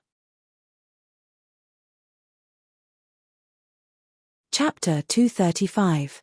Right now, there are two possibilities. The first is that Han Lelin's humiliation turns into anger. He already knows that we took the account book, so it's very likely that he'll kill everyone to silence them. The second is that he can't bear to kill them all, so he'll transfer those who are more outstanding. No matter which choice it is, there will definitely be many people who will die. So we have to think of a way to save them. Xiaoqing sorted out her emotions and said very calmly. She calmly started to plan. Of course, we have too few people. If we go to save them, we will all die. So I think we should lure the guards here and let those who are willing to run away. As for those who are unwilling to leave, we can't do anything. The others nodded. At least they had tried their best. They couldn't do anything to those who were suspicious and didn't want to run away. Fu Jingmo, you stay here and hide well. The rest of you, come with me. Xiaoqing handed a gun to Fu Jingmo after she finished speaking. This gun was Yang Hanqing's stock. Although it was a less lethal pistol, as long as Fu Jingmo didn't run around, it should be enough to protect himself. Fu Jingmo didn't say anything. He took the gun and found a place to hide. After Xiaoqing and the others prepared, they went directly to the secret base. Qiu Tang should be able to stop Han Lelin and the others for a while. During this time, Xiaoqing and the others would have a chance to save the people. Xiaoqing observed last time. There were two teams of guards, about 30 people, and their strength was between level 2 and level 3. Although Xiaoqing's team was small in number, they were all elites. If they operated properly, saving those people would be a piece of cake. After Xiaoqing and the others arrived at the secret base, they became careful. There were machine guns outside the base. There was a team patrolling outside, and another team patrolling inside. In general, the security was quite tight. Xiaoqing carried Little Bun on her back, and Little Bun carried Yaya on his back. The family of 3 squatted in the grass and observed. Xiao Tong covered them with a layer of spiritual shield. This shield could isolate the sense of breath. Whether it was mutant animals, zombies, or humans, even if they were close, they could not sense their breath. However, it could not block direct observation. After all, this was a protective shield and not an invisible shield, so they could still be seen with the naked eye. A group of people approached the base cautiously. Their time was limited, so they had to end the battle quickly. After they were infinitely close to the base, the first one to rush out was Dummy He jumped up and directly rushed into the crowd. What would happen if a zombie sneaked into a group of people? Those people must have panicked first. Although they were all paranormals and were not afraid of being infected, their nature still made them panic. Once the patrol team was in chaos, Jiyu Panpan and Yang Chiue surrounded them from both sides. Xiaoqing also released her vines. Only Xiaoqing followed Xiao Tong. Her task was to protect Xiaoqing and Little Bun, and control the overall situation. In short, Xiao Tong was like a brick. She would move wherever she was needed. In other words, she would use her spiritual power to fill the gap wherever it was needed. Don't show mercy. Just kill them. Xiaoqing said coldly. This group of people helped the tyrant and did such a wicked thing for Han Lelin.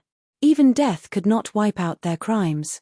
Besides, they must have killed a lot of people. The piles of bones in the pit could prove that. Therefore, there was no need to show mercy to them. Killing them was a good thing for the people. The others also understood this very well. None of them showed any mercy, especially Jiyu Panpan. Those who dared to confront her directly were all smashed into meat patties with a single slap of her hand. Chapter 236. She wasn't called King Kong Barbie for nothing. Strength paranormals were very powerful in the early days of the apocalypse. A strength paranormals could crush dozens of nature paranormals who could only throw small fireballs or water droplets. However, as the apocalypse progressed, paranormals leveled up one after another. Nature paranormals began to show their fangs, while strength paranormals became the weakest among the paranormals. Even if you have a lot of strength, it's useless. Nature ability users can easily block your attacks with an earth wall. Especially those long-range ability users, they just need to roll up their sleeves and stand there, constantly shooting fireballs and so on. They'll exhaust you to death. However, Gu Panpan was different. As long as the paranormals of the same level weren't as unpredictable as Xiaoqing, Yang Hanqing's ability was special, and Yang Qiue's ability was especially powerful. She could crush several of them. In her eyes, they were all brittle and easy to crush. Well, she was still the weakest among Xiaoqing's subordinates. However, when facing outsiders, Gu Panpan was very powerful. She would flatten those who didn't like her, crush those who dared to clamor, and kick those who didn't like her. Yang Qiue looked even more ferocious. Because of his ability, if he used too much strength, he would crush people directly. His flesh and blood splattered everywhere. He looked even more ferocious than Gu Panpan. In comparison, Xiaoqing was more gentle. She was in charge of tying those people up and then a die would kill them. When she attacked, she used her spiritual power to cover the entire battlefield. That way, no sound or smell could be transmitted outside, and the people inside wouldn't know. After killing the patrol team, Dai and Gu Panpan dug out the paranormal's energy. Although their levels weren't high, and it was useless for Xiaoqing and the others, Dai and Little Bun could still use it. After disposing of the corpses, Xiaoqing and the others swaggered in. The second patrol team was leaning against the door or squatting on the ground, smoking. They laughed while smoking. Come on, let's place our bets. How long can they block old Dad? I think he can last 10 minutes at most. Another person laughed. You think too highly of this old man. I think he'll last 5 minutes at most. I don't think he can last 3 minutes. Someone immediately laughed. While they were laughing, they saw Xiaoqing and the others swagger in. They were very arrogant. One of them stood up and said, "Hey, what are you doing here? Old Liu and the others are lazy. Why did you let them in? We are here to collect a debt." Gu Panpan giggled. Her appearance was a bit strange. She was clearly a delicate and pretty young girl with a bit of baby fat on her face. Her chubby face was especially cute, but the muscles on her body were so swollen that they almost burst through her shirt. Collect a debt. Before the man could finish his words, Gu Panpan punched him in the head. Gu Panpan's fist landed on his face. He didn't even have time to scream before his head was smashed into the ground. His legs were still twitching. But with Gu Panpan's strength, he was afraid that he had already gone to pray to God. The others finally reacted. They shouted and rushed forward. Fireballs, wind blades, vines, and earth shields were all thrown at them. Gu Panpan took a step forward and struck a beautiful pose. Any ability that landed on her, no matter what it was, immediately dissipated. Not even a white mark was left behind. The only thing that didn't dissipate was a vine. The vine wrapped around Gu Panpan's arm. She waved her hand casually and broke the vine. Chapter 237. The boy was helpless. His leg was broken, and there was no medicine to treat it, so it was inflamed and suppurated. It was very painful to move. He couldn't even crawl out, let alone walk. The girl stopped talking and kept dragging the boy. She also wanted to drag the young woman, but no one moved. She had a high fever when she was a child. Later, she was treated in time, but her brain was still damaged, so her IQ was lower than that of ordinary children. She used to be loved by her family, but after Doomsday, her family was ruined, and she was also caught. It was the boy and the young woman who had been protecting her. In order to protect her, the boy broke one of his legs, and the young woman was in a state of high fever. Although she was stupid, she was sincere. How could she abandon them? Xiaoqing commanded calmly, "Panpan, you carry the big sister. Dai, you carry the boy." Then Xiaoqing handed the little bun to Xiaotong, and picked up the little girl. "Let's go. Let's go before they come." They all nodded, carried the people they should carry, and left. When they left, Han Lilin had already rushed over with his people. Shao Qing asked Shao Tong to open a spirit shield, and then left from the side with the people. There was a mountain close to the secret base, and Han Lalin would definitely send people to search around. What she needed to do was to hide until the reinforcements arrived in the capital. That would be enough. Although she had 3 burdens with her, as long as there was no accident, it would be no problem to hide until the reinforcements arrived in the capital. Shao Qing didn't say anything, and led the people up the mountain. It was the best place to hide on the mountain. Whether it was the complexity of the terrain or the obstacles of the road and trees, it was advantageous for Shao Qing and the others. Besides, there were many plants on the mountain. If something happened, it would be much easier for them to escape with Shao Qing, who was a wood paranormal. As soon as they went up the mountain, Shao Tong immediately spread her spirit power, and began to search along a straight line for the most suitable place to hide. After a few minutes, she determined a direction. Without hesitation, Shao Qing took her men and followed Shao Tong forward. The mountain road was extremely rugged. The few mutants were fine, but Fu Jingmo couldn't keep up with their speed. Among the remaining people, only Yang Qiue didn't bring anyone. However, Yang Qiue knew Fu Jingmo's feelings for Shao Qing. How could she be willing to carry him? Hence, Yang Qiue carried Fu Jingmo and walked forward like a child. She grabbed Fu Jingmo's belt and dragged him all the way up. When they reached a difficult place, she would change her position and use her arms to hold him. By the time they reached their destination, Fu Jingmo's face was already as white as a sheet of paper. He almost vomited all over the ground. What appeared in front of them was a mountain wall. Vines grew on the mountain wall, covering it very tightly. When the vines were lifted, a dark cave entrance was revealed. This was the hiding place that Shao Tong had found. After they entered the cave, Shao Tong spread out her spirit power to cover the entrance of the cave. In this way, as long as the vines weren't lifted, no one would be able to find this place. The cave was quite shallow, but it was very dark. In order not to expose themselves, they didn't light any torches. They sat together, and the whole cave was very quiet. Shao Qing put down the girl on her back, took out a lantern grass, and stuck it on the mountain wall.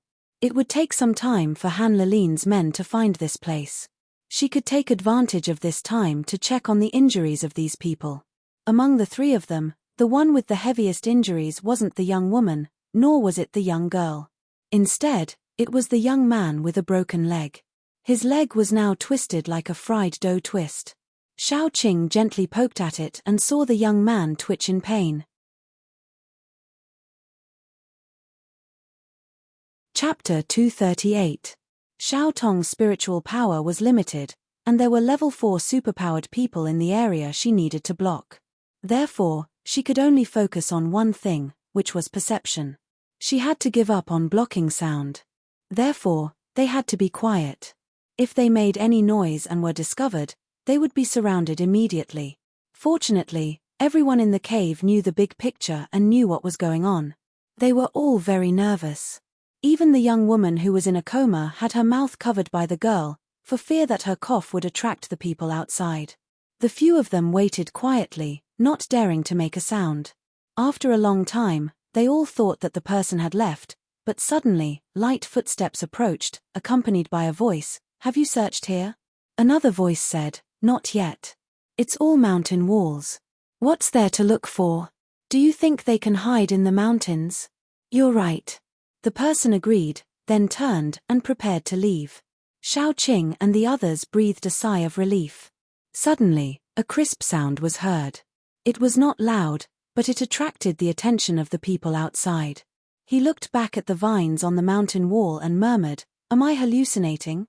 Then, he reached out his hand and lifted the vines. As soon as the vines were lifted, the dark entrance of the cave was revealed in front of him. "There's a question here." Before he could finish, a cold light flashed. He immediately covered his throat, but blood still leaked out from between his fingers. "What's wrong?" The people in the same team as him heard the sound and rushed over. As soon as they arrived, they saw the man fall on his back. Blood flowed out like a fountain. He was shocked and scared. When he was about to call for help, Shao Qing had already come out of the cave. She held a dagger in one hand and threw it out. The dagger nailed into the man's forehead. The dagger went a few inches into his brain, and the man died immediately. Xiaoqing breathed a sigh of relief, but she also knew that it was impossible for a small team to only have these two people. Dummy and Yang Qiue also came out and went out with her. When they met people, they quietly killed them, and all the corpses were buried in the grass. Xiaoqing only brought them back to the cave after they killed all the people who were searching nearby. Fu Jingmo was sitting there, blaming himself because he was the one who made the sound. Previously, Xiaoqing had given him a gun, and he had been hiding it on his body. Just now, unfortunately, the gun had fallen out of his body and landed on the ground. The noise it made attracted the people outside. There was a saying that there was no story without coincidences. Fu Jingmo was extremely coincidental. Therefore, Fu Jingmo blamed himself. Xiaoqing didn't have time to blame him. This place would be exposed soon. Han Lilin must have sent the teams back to report every once in a while. If the team here didn't report back, Han Lilin would definitely send people to check, and they might be exposed. Xiaoqing still carried one person on her back. She led them to the top of the mountain. When they went up, Xiao Tong had been using her psychic power to explore. She avoided those who could be avoided, and let her die kill those who couldn't. They went all the way up steadily. When they reached the middle of the mountain, the atmosphere changed. Han Lilin must have found that the number of people was gradually decreasing. He learned to be smarter and didn't dare to spread the net everywhere. Because there were fewer people, if they went against Xiaoqing and the others, it would be like sending meat to them. They couldn't even make a splash. Originally, there were 6 people in a team, but now there were 12 in a team. In this way, if they met Xiaoqing and the others, even if they couldn't defeat them, they would have time to signal. Chapter 239. Xiaoqing and the others were even more cautious. After all, if they really encountered the enemy, they would be besieged before they could stop the enemy from releasing the signal. At that time, they would bring a bunch of burdens with them. It would be strange if they could break out of the encirclement. Hold on a little longer. The reinforcements will be here soon. Xiaoqing whispered. According to the time, Yang Hanqing and the others should be on their way back. If they walked faster, they would almost arrive at the survival base in Shilin. Han Lilin had made such a big move, mobilizing so many people to search for Xiaoqing and the others. Moreover, there were also those people that Xiaoqing had let go. Perhaps Yang Hanqing and the others would encounter a few of them. In short, no matter what the situation was, Yang Hanqing and the others should be able to find the place where they were surrounded. As long as the reinforcements arrived, they would be completely safe. Xiaoqing was the calmest among all of them. She kept calculating while walking. Han Lilin had less than 200 people in total, which referred to the paranormals, not ordinary people. This mountain was very large. He would definitely distribute the people evenly and leave some of them to block the entrance and the way out. The number of people used to block the entrance and exit must not be too small. Otherwise, they would be able to break out. In this way, there were at most 100 people on the mountain. If they were divided into more than a dozen teams to search for them all over the mountain, the probability of finding them was still not high. While walking up, Xiaoqing asked Xiao Tong to find a second, safer place. They were now carrying several wounded people. If they encountered Han Lilin's people, it would be extremely disadvantageous. Xiaoqing's idea was to find a safe place to put the wounded people, Fu Jingmo, Little Bun, and the others down. They would continue to wander in the mountain and distract Han Lilin's attention. In this way, Little Bun and the others would be safe. Xiaoqing and the others were quite strong. Even if they encountered Han Lilin's people, the possibility of escaping was relatively high. Moreover, all they had to do was wander around and make some noise from time to attract Han Lilin's attention. After a while, Xiao Tong found the second safe hiding place. It was obviously safer than the first cave because the entrance was on the side of the cliff. Normal people wouldn't look at the bottom of the cliff due to inertia, so they wouldn't notice that there was a cave entrance 2 to 3 meters below the cliff. Xiaoqing used vines as ropes and put them down one by one. The last one to go down was Xiao Tong. She told Xiao Tong, Take good care of little Bun and the others. When we come back, no matter what you hear or see, don't come out. Do you understand? Xiao Tong nodded seriously and said to Xiao Qing telepathically, Sister Qing, don't worry. I'll take good care of them. Xiao Qing then puts Xiao Tong down. After settling down those who didn't have any fighting power and the injured, Xiao Qing led the others to fight guerrilla warfare. Among them, even the weakest one could easily wipe out Han Lilin's team. Now that they didn't have any burdens, they were like fish that had returned to the sea. They were indescribably relaxed. Previously, they avoided Han Lilin's people. Now, they took the initiative to look for Han Lilin's people, just like hunters looking for prey. As long as they encountered them, Xiao Qing and the others would directly kill them. Sometimes it was a team, sometimes it was a few people who were left alone. As long as they met Xiao Qing and the others, there was no way they could survive. Any one of these people had their hands stained with the blood of many ordinary people. Even if some of them didn't do it willingly, it didn't change the fact that they had been helping the Avilders for a long time. Against such people, Xiao Qing didn't have any concept of mercy. If they met Han Lilin's higher-ups, she wouldn't even let them die easily. That would be letting down those pitiful people who had been harmed by them, letting down the piles of bones in the pit, letting down the people whose families had been destroyed and who had been sold as playthings. If there was enough time, Xiao Qing even wanted to let them fully experience what it was like to beg for death and then send them to chat with God. Ah no, such people could only go to hell after death. On the other side, Han Lilin's face was extremely dark. When he sent people out, he gave the order that every half an hour, one person from each team should report to him. Now, 3 hours had passed, but he had already lost contact with 4 teams. Chapter 240. If only 1 or 2 people had gone missing, it would be fine. After all, there were ferocious beasts roaming around the mountain. It was normal for 1 or 2 people to die. However, 4 teams, more than 50 people, had gone missing. Could it be that these 50 people had run into a wolf's den by themselves? The more Han Lilin thought about it, the more creepy he felt. The biggest possibility was that these 4 teams had been killed by Xiao Qing and the others. It was hard to believe. As the apocalypse progressed, the paranormals gradually leveled up. So far, the highest level of paranormals was only level 4.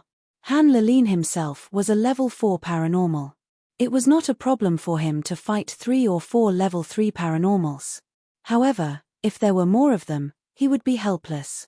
After all, he could kill a master with his fists. How many people did Xiao Qing and the others have? There were ordinary people and children among them. At most, there were 6 or 7 of them. 4 teams of paranormals, nearly 50 people, had been wiped out. Wasn't this a fantasy story? Moreover, there was no news, not even a distress signal. This was still unknown to Han Lilin. If he knew that there were only 4 people, he would probably curse Xiao Qing and the others for cheating. Han Lilin gathered his subordinates and prepared to let them stay close to each other. That way, if some of them were attacked, the others could quickly come to support them. Even if there was no time to support, at least they could release a distress signal. Then, he saw the fireworks exploding in the sky. Xiao Qing and the others had attacked again. This time, Han Lilin did not need to gather his subordinates. Everyone who saw the distress signal rushed to the place where the signal was sent out. Han Lilin was no exception. He waved his hand and said, "Go. Let's go and see." At this time, if one looked down from the sky, he would find that people all over the mountain were consciously gathering in the direction of the fireworks. This time, it was Xiao Qing's carelessness. There was a paranormal with a self-healing ability. It was a very selfish ability, but it was also very powerful. Jiyu Panpan and Dai couldn't get rid of him in a short time. Instead, they let him release the signal. As soon as the signal was sent out, Xiao Qing felt a little headache. She waved her hand, and the vines wrapped around the neck of the last psychic like a snake. She threw him like a sack, and the psychic hit the stone wall. His head was smashed like a watermelon. Retreat. Without wasting a second, Xiao Qing called for her friends and began to retreat. However, at this moment, the paranormals had already discovered the signal and were gathering in this location. Not long after Xiaoqing and the others left, they encountered another group of paranormals. Those paranormals didn't say a word and sent out a few people to entangle Xiaoqing and the others, while the remaining paranormals released a signal. No matter how fast Xiaoqing and her friends were, it was impossible for them to kill a small group of paranormals. When they killed almost all of them, the remaining paranormals surrounded them. Originally, Xiaoqing didn't want to fight. After all, their task was to stall for time, not to kill Han Lilin and the others. However, those paranormals didn't care about their lives and kept pestering them. After all, they were desperados in their bones and were fiercer than ordinary paranormals. Therefore, Xiaoqing and the others were delayed. Seeing those paranormals surrounding them, Xiaoqing sighed. She knew that there would be a tough battle today, and they couldn't escape. Break out as soon as you have the chance. Don't worry about me. Xiaoqing had the space ability, and there were only a few people in the world who could stop her. However, Jiyu Panpan and the others were beside her, so Xiaoqing couldn't get away.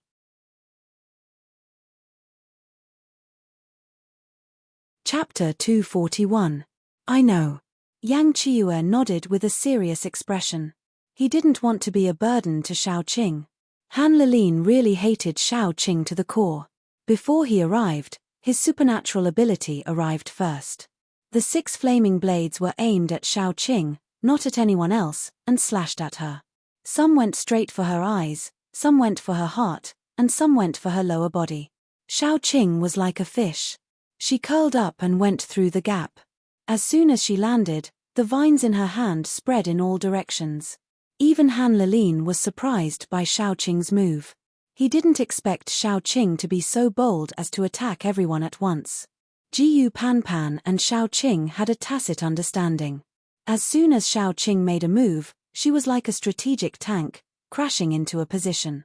Those who tried to stop her were either crushed by Yang Qiyu or knocked away by Jiyu Panpan. The only one who didn't move was Dai, who was responsible for protecting Xiaoqing and Yang Qiyu. Although Dai and Yang Qiyu were always jealous of each other, now was not the time for internal strife. Dai was very serious about protecting the two of them. If there were any tricks or superpowers aimed at Xiaoqing and Yang Qiyu, Dai would clean them up. Jiyu Panpan had very good eyesight. She chose a place with the weakest defense to break out of the encirclement. She was the tip of a sharp knife, while Xiaoqing was the blade. With Yang Qiyu, the 3 of them were able to hold off a large group of people. There were also some who tried to take advantage of the situation to deal with Xiaoqing and Yang Qiyu, but they were all torn apart by the 2 dummies within minutes. They broke through to the top of the mountain. How could Han Lilin let them go? Paranormals kept coming. With Han Lilin, a level 4 paranormal, Xiaoqing and the others were held back. Judging from the situation, Xiaoqing and the others had the upper hand. In fact, their superpowers were limited. Han Lilin's men were still coming to help.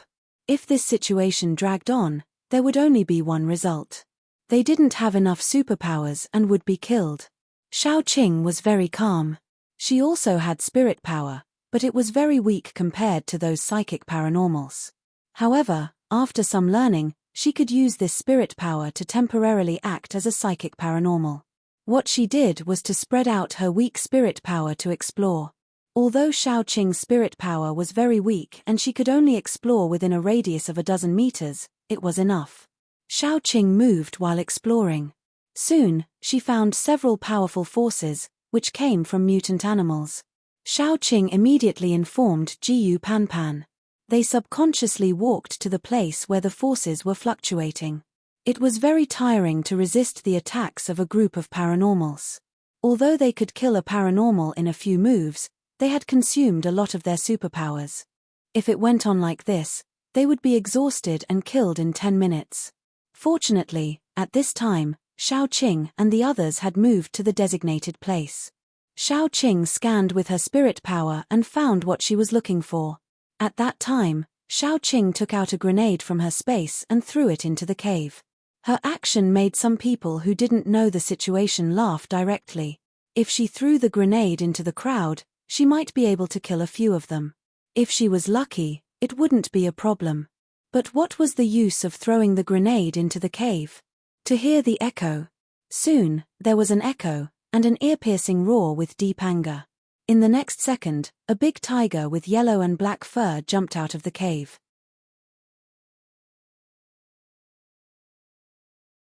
Chapter 242. Xiaoqing's throw was very accurate. She had probably thrown it right around the tiger. This poor big tiger's fur had been blasted black. It was missing tufts here and there. The tiger didn't know who the culprit was. As soon as it jumped out, it attacked the first person it saw. It was fine if it was just one. After all, it was only a high-level level 3 tiger. But it had a wife, and there was a tigress behind it. The tiger couple jumped into the crowd at that time and started a massacre. The mutant tiger was considered a high-level level 3 mutant tiger. It wasn't something ordinary level 3 and level 3 paranormals could resist. The paranormals who were chasing Xiaoqing immediately became chaotic. Retreat. Xiaoqing took the opportunity to throw Yang Qiyu out of the crowd. Yang Qiyu used the momentum and landed on a branch. Han Lilin naturally wouldn't let them leave. He was about to chase after them when Xiaoqing whipped him. Coincidentally, he hit the tigress's head. He landed on the tigress's head, and the tigress almost fainted.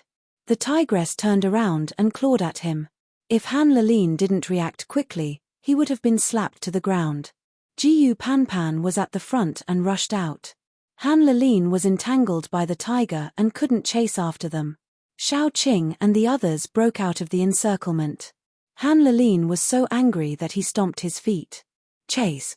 Chase! Don't let them escape! Han Lilin knew that the foundation he had built with his own hands had been destroyed by Xiaoqing just like that. In the future, he might have to spend the rest of his life on the run. He was a fugitive, and what he was best at was revenge. Before he fled for his life, he had to leave Xiaoqing and the other culprits alive no matter what. It didn't matter even if he had to run for his life. In the survival base, he would go out to rob during the day and hide at night. Once he was surrounded, he would move his base. When the time came, he would find a remote place and lead his brothers.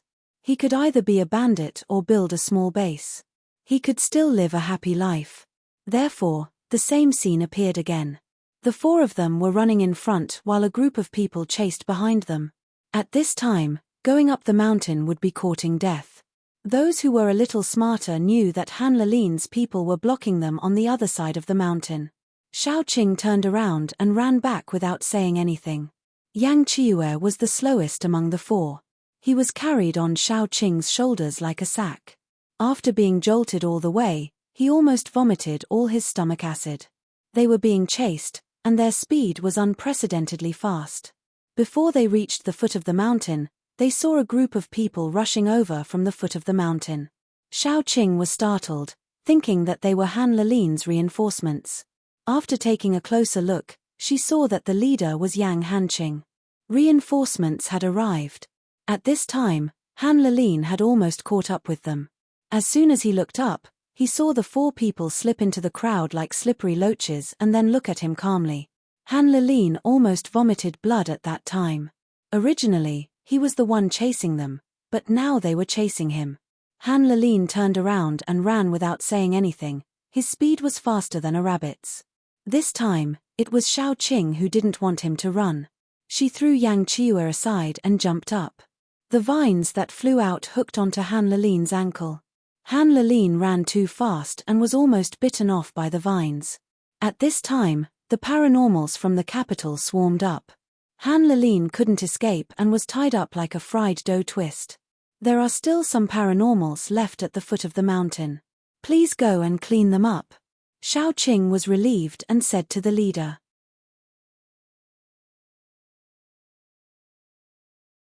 Chapter 243. She glanced over. Oh, it was a familiar face. Wasn't this the captain of the Dark Assassins, Zhu Morchen?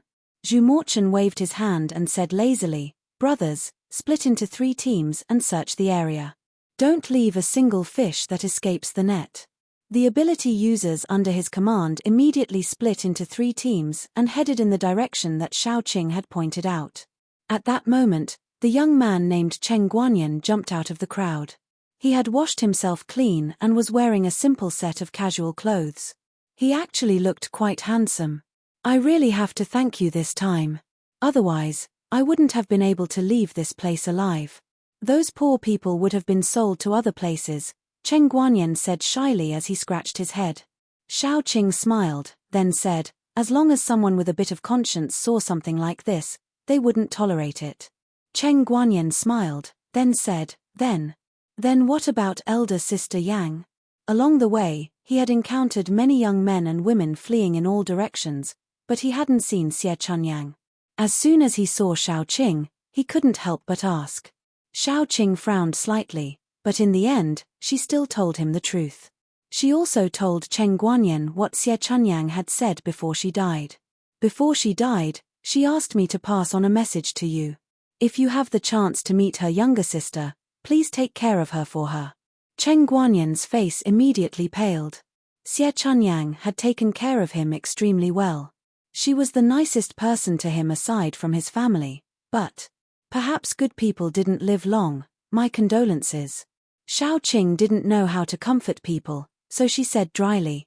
Zhu Morchen also patted Cheng Guanyin's shoulder, then said to Xiao Qing, I really have to thank you for this. Otherwise, my stupid cousin would have died here. The relative Cheng Guanyin was talking about was Zhu Morchen.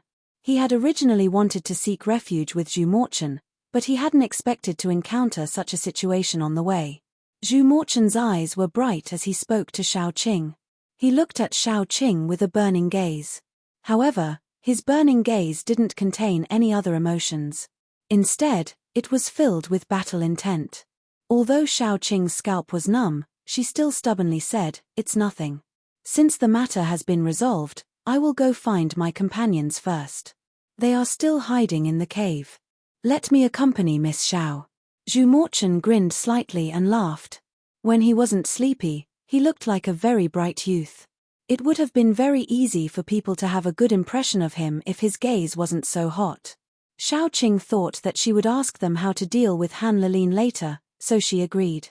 The group of people headed towards the place where Little Bun and the others were hiding. When they arrived, even Zhu Morchen sighed in praise. What a good place. If I hadn't known about it beforehand, I definitely wouldn't have gone down to investigate. Xiao Qing released a vine, and the people inside immediately climbed up one by one. Little Bun leapt into Xiao Qing's arms as soon as he came up, almost squashing Yaya. Yaya didn't know whether she was happy or in pain. She was squeezed between Little Bun and Xiao Qing's chests. Seeing how squashed Xiao Qing was, she was probably in pain. After all of her companions were reunited, Xiao Qing glanced at Han Lilin, who was tied up into a ball, and asked, I wonder how Han Lilin will be dealt with. How will his companions be dealt with? How will those people in the account book be dealt with? Zhu Morchen scratched his head and said somewhat gloomily, although the higher-ups insist on enforcing the law, there are some things that they turn a blind eye to. For example, those names in the account book. As for Han Lilin and the others, their abilities will probably be crippled and they will be locked up.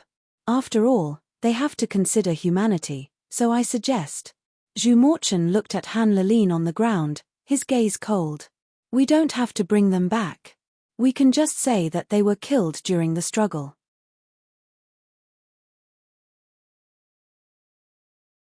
Chapter 244. When Cheng Guanyin went to the capital, he brought Xiao Qing's phone with him. Zhu Morchen and the others had all seen the photos on the phone. They had also heard Cheng Guanyin talk about the evil deeds of Han Lilin's group, so they hated them from the bottom of their hearts. Xiao Qing agreed. If Han Lilin didn't get the punishment he deserved when he returned, then it would be better to just kill them and end it all. You guys aren't. Han Lilin's face was full of fear. If he was brought back by Zhu Morchen, some of the people who had a deep relationship with him would definitely protect him. He wouldn't die, but they actually decided to kill him on the spot. Before Han Lilin could finish speaking, Zhu Morchen disliked him for being noisy and stepped on his face. Since that's the case, I'll tell my subordinates that if they catch anyone else, they don't need to keep them alive. Just kill them directly. It'll save them a lot of effort. Xiao Qing nodded. Zhu Morchen sent one of his subordinates to inform his team members. Then, The two of them looked at each other and finally said in unison, "Who's going to do it?" Xiaoqing's expression was a little strange as she said, "Let me do it. After all, I'm not a person from the capital's survivor base. Even if someone asks you after we return, you can just say that I killed them."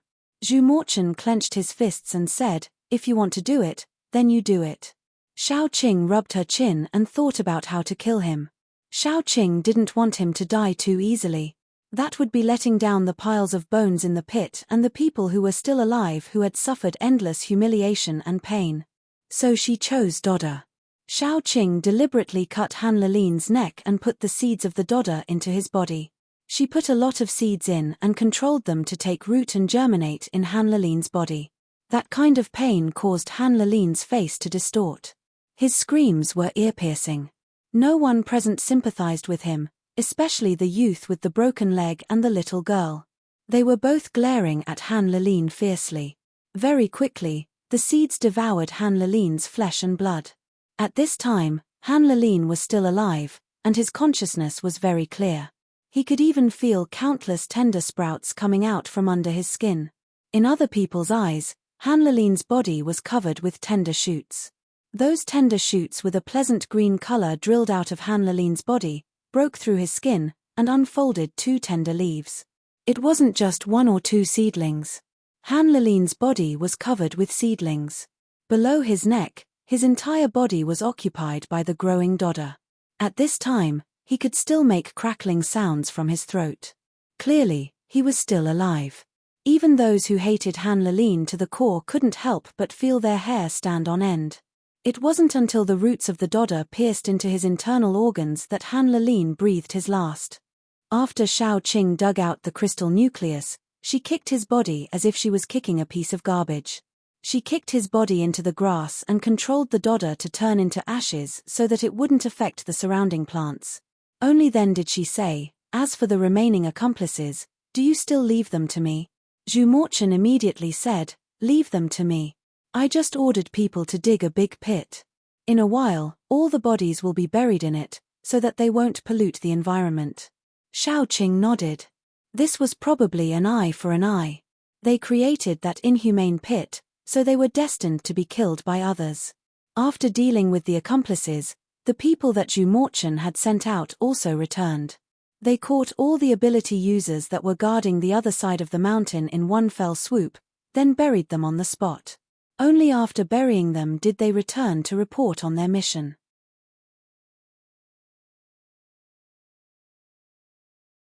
Chapter 245. Everything that needs to be taken care of has been taken care of. I should be leaving. Xiaoqing handed the three of them to Zhu Morchen, then said, "These three are also victims. His leg is broken, and he will need a long time to recover. This is his medicine. I hope you can take them back to the capital and give them a place to stay." Zhu Morchen nodded, "That's not a problem. I can still afford to raise a few people, but I have a request." Xiaoqing raised an eyebrow. "What request?" "Fight with me. Ever since you challenged that Abe Shizuku in the capital, I've wanted to fight with you," Zhu Morchen said eagerly. Zhu Morchen said eagerly. The light in his eyes grew brighter and brighter, causing Xiaoqing's scalp to go numb and goosebumps to appear all over her body. Xiaoqing couldn't help but rub her head. She originally thought that Zhu Morchen was a lazy person, but she didn't expect him to be a battle maniac. She was really tired today and didn't want to fight anymore. As a result, she said, "You've been running around all day, and I've also been busy all day. Neither of us are at our best. How about this? I'll be going to the capital in a while. When the time comes, we can have a good fight, okay?" Zhu Morchen was a bit reluctant, but what Xiaoqing said was true, so he agreed. Then, he said, "Since that's the case, I won't make things difficult for you. I'll take my people back the way we came. Do you want me to send you off?" Xiaoqing shook her head. "It's getting late, and my teammates are also very tired. I'm going to find a nearby survivor base and rest for the night. We'll continue tomorrow.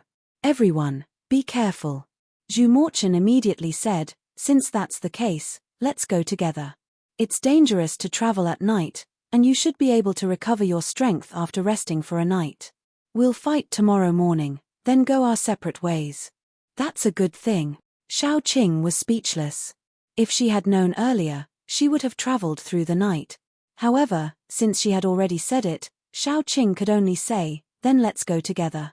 The group of people went to the nearest survivor base. The base chief came out to greet them.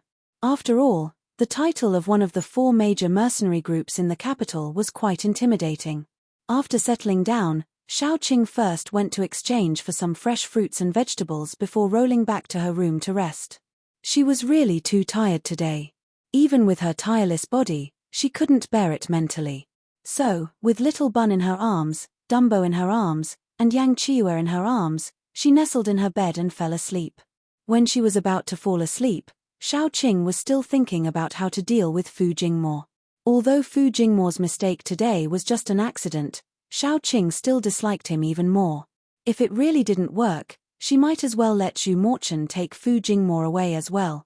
At worst, she could just give Zhu Morchen some crystals as a babysitter fee.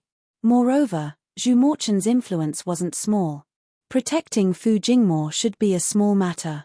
When Dai recovered her memories, if she still needed Fu Jingmo, she could just go to the capital and bring him back. It was convenient and saved her energy. Was there a better choice? After thinking about a lot of things, Xiao Qing quickly fell asleep. The next morning, when she went downstairs, Zhu Morchen and the others were already sitting around the table, waiting to eat. Last night, Yang Hanqing had cooked. Yang Hanqing's cooking was known to be good. After Zhu Morchen freeloaded for a meal, he didn't want to eat the food cooked by his group anymore. Thus, he came over this morning to freeload for a meal. When Xiao Qing saw Fu Jingmo, she remembered what she was thinking about last night. Then, she looked at Zhu Morchen, whose eyes were shining brightly as he looked at the kitchen. He seemed a little unreliable. She should just throw Fu Jingmo to Zhu Morchen. She happily decided.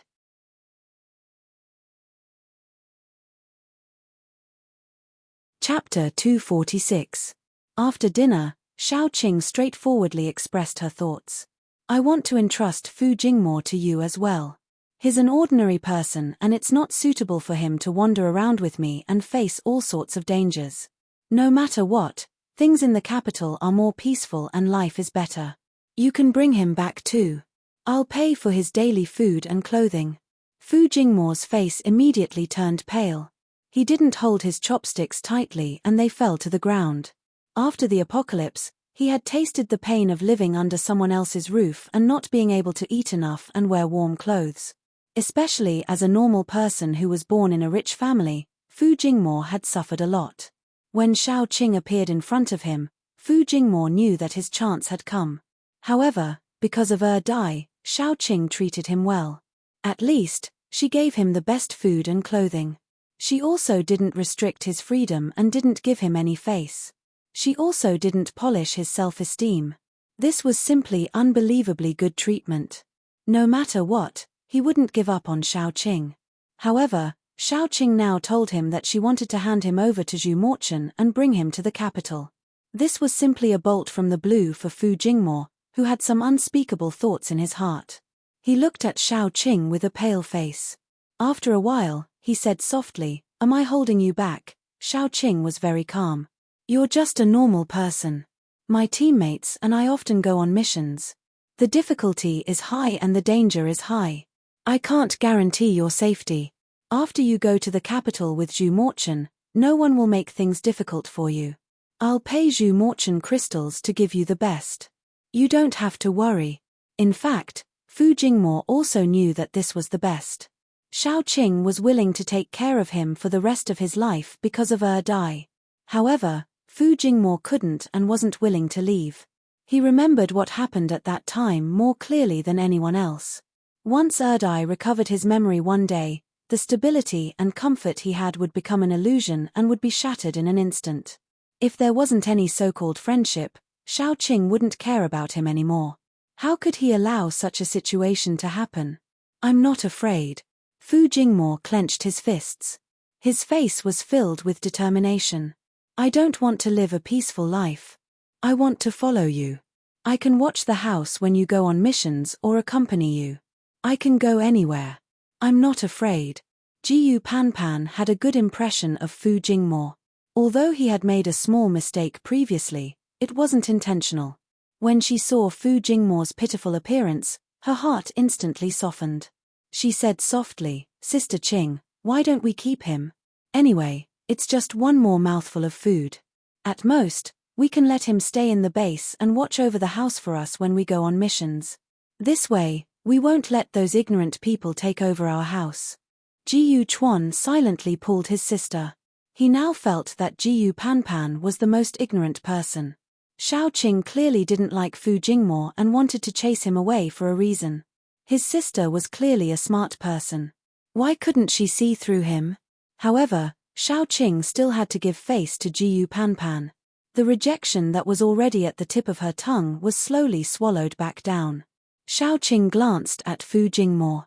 Fu Jingmo immediately said, "I definitely won't be a burden to you. When we return to the base, I can find a job to support myself." Can you keep me?" Zhu Morchen looked at Fu Jingmo as if he was watching a show. He then glanced at Shao Qing. There was no expression on his face, but his eyes were full of ridicule. "Captain Shao, have you made your decision?"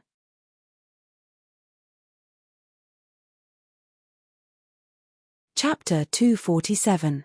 Shao Qing didn't want to say anything more to Zhu Morchen. She nodded and said, "Since he doesn't want to leave, I won't force him. Let's leave it at that for now." Zhu Morchen's interest was immediately piqued. "Since we've decided, let's get down to business. Should we go out and exchange pointers or go to the plaza?" Shao Qing was speechless. Just how obsessed was this child when it came to exchanging pointers? "The weather is pretty good."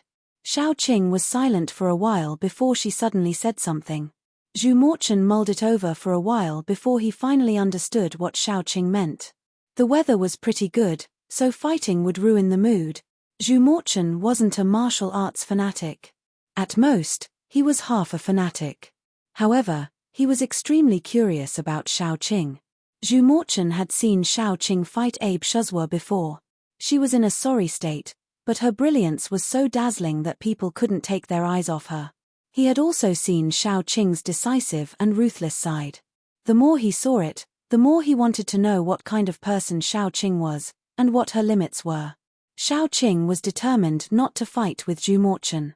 No matter what Zhu Morchen said, she just looked out the window with an expression that said, "The weather is fine outside, and I can't hear anything." In the beginning, Zhu Morchen was quite patient. When Shao Qing didn't reply, he continued to ask. In the end, no matter how patient a person was, they couldn't take it anymore and he directly took action. In the end, Shao Qing just sat there calmly. The metal spikes were already in front of her, but she didn't fight back. She didn't even blink. However, Zhu Morchen's eyelids twitched fiercely. He gritted his teeth and said, "You win." Then, he left with his subordinates. Shao Qing smiled but didn't say anything. Zhu Morchen was still too inexperienced to fight with her. Before they left, the lame boy came over to Shao Qing with the help of the girl to thank her. He looked at Shao Qing seriously, as if he wanted to remember Shao Qing deeply in his mind. Shao Qing didn't think too much about it. She had killed and saved countless people in her life. If she had to remember all of them, it would be killing her. After sending Zhu Morchen off, Shao Qing and the others also left. They dawdled for a long time and wasted quite a bit of time. The rest of the journey was smooth, and they didn't encounter any major issues. They only encountered a few high-leveled zombies, and in the end, they all became nuclei in Shao Qing's storage. Shao Qing and the others finally returned to the S-City Survivor base just before the fruits and vegetables they had bought were almost finished. Before entering the base, they had to check the information. The guards looked at Shao Qing and the others with a surprised expression. In the past, it wasn't that there hadn't been a team of ability users that left for so long, but most of those teams never returned. They were all wiped out during a mission. Shao Qing and the others, who didn't return for a few months, were almost sentenced to death. If Yang Ruru hadn't reported to Shao Qing and the others when they came back, Shao Qing and the others' household registration would probably have been revoked. However, Shao Qing and the others came back just like that without any casualties. This was simply a miracle. No, wait, there was one more person. The extra person, Fu Jingmo, still had to go through a night of surveillance before he could enter the base, so Xiaoqing and the others went in first. After entering the base, the group of people went straight to the base. Before they even got close, they saw a few people fighting in front of the base, and there were many people watching from the surroundings. When they got closer, they heard that they were actually dividing these two houses. In the beginning, for convenience, Xiaoqing and Yang Hanqing lived close to each other. Later, Jiyu Panpan and Zhu Morchen also moved in. The three houses were neighbors, and the people fighting in front of the gate were fighting over the ownership of these three houses.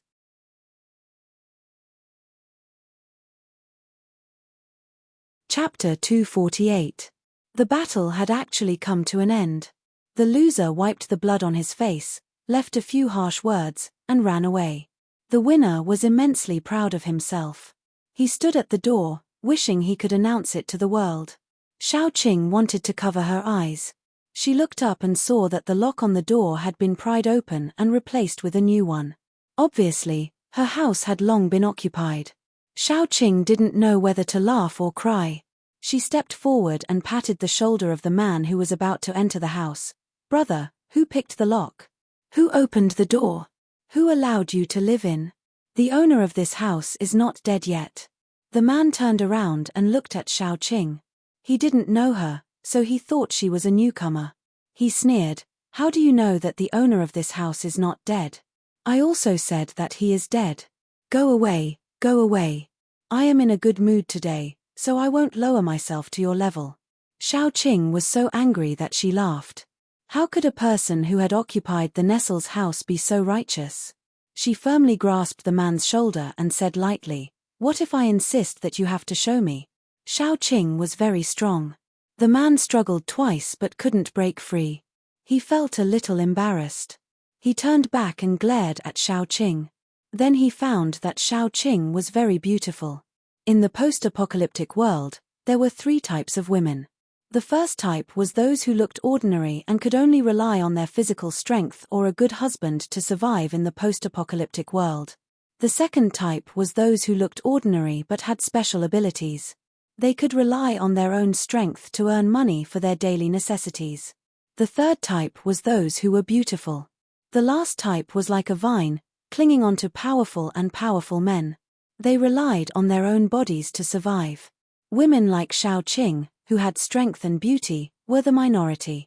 Just by looking at Xiaoqing's appearance, she was extremely outstanding. Her facial features were exquisite, especially her eyebrows, which were exceptionally alluring. Coupled with her outstanding strength, she carried a confident and powerful aura, which was clearly different from those women who clung onto others like vines. Men preferred to conquer difficult women. So when the man saw Xiaoqing, he even forgot to breathe. Xiaoqing frowned impatiently and said, "This house is mine. You picked my lock and occupied my house. You should give me an explanation, right?" The man's eyes flashed with lust. He reached out to hold Xiaoqing and said, "What else do you want? Let's move in together. You don't have to go out to do any tasks in the future. It's so hard. We brothers will take care of you and make you happy." Just as he finished speaking, before his hand could touch Xiaoqing's shoulder, Yang Qiyu grabbed his wrist and twisted it. His bones were twisted into a fried dough twist, and his bones were about to shatter. That person screamed in pain. Yang Qiyu snorted coldly and said, "If your tongue isn't clean, you'll pull it out. If your hands and feet aren't clean, you'll break them. If your eyeballs are looking around, you'll dig them out. Am I right? Fuck you." Just as the man was about to curse, a gust of wind swept past his eyes. Then, he felt a sharp pain like a tidal wave. His mouth was torn open, and this was because Xiaoqing had stopped her die. Otherwise, it wouldn't be as simple as a cut. Just as Yang Qiyu said, "If your tongue is dirty, you should pull it out." After all, Xiaoqing didn't want to make a big deal out of this. They had just returned and this house was like their home. Who would fight to the death with someone after returning home after such a long journey? So she softened her expression and said, "This house is indeed mine. Now that the owner is back, please move out quickly. I'll give you 1 minute. If you don't move out, don't blame me for sending you on your way."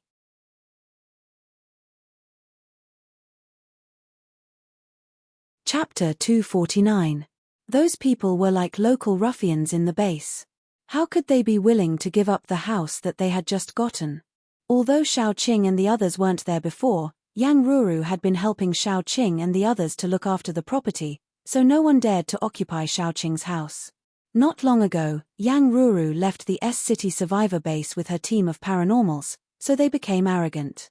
However, after 2 days, Xiaoqing and the others came back. They didn't want to give up the house at all, so they started to curse. Xiaoqing looked at the time and waited for a minute. They still didn't want to stop, so she directly threw them out. There were 7 or 8 people in this group, and all of them were thrown away by Xiaoqing and the others as if they were garbage. Some of them tried to struggle, but their arms and legs were broken. Some of them spoke vulgarly, but their mouths were stuffed with smelly socks. In short, the group of people looked very miserable. Xiaoqing entered the house and couldn't help frowning. All the furnishings in her house were changed, and many used furniture were gone. Xiaoqing tidied up and threw out all the things that had been used by those people, replacing them with new ones. Therefore, before the group of injured people could get up from the ground, they were thrown a pile of rubbish, such as quilts, old sofas, curtains, bowls, and chopsticks. Fortunately, Xiaoqing's food storage was still there. She had stored the food in the storeroom. Those people might have just moved in and hadn't had time to search around. Xiaoqing was very satisfied with this. She had done a lot of quests and raided a lot of granaries to save up the food. If it was stolen by someone else, she would be very distressed. Yang Hanqing and Jiyu Chuan also went back to their own houses to clean up, but Yang Qiyu came with Xiaoqing. Fortunately, Xiaoqing's house was not small. There were 2 bedrooms and a bed, which was enough for Yang Qiyu to sleep in. In the past, Xiaoqing and Dai slept in the same room, while Xiaoqing slept in the other room. Sometimes, Little Bun would follow Xiaoqing and sometimes Xiaotong. Now, Yang Qiyu was added. Xiaoqing's original idea was to put another bed in her room and let Xiaotong sleep there. Dai and Yang Qiyu would sleep in the room next door. Then, as soon as the new bedding was laid out, Yang Qiyu and Dummy consciously came over to help.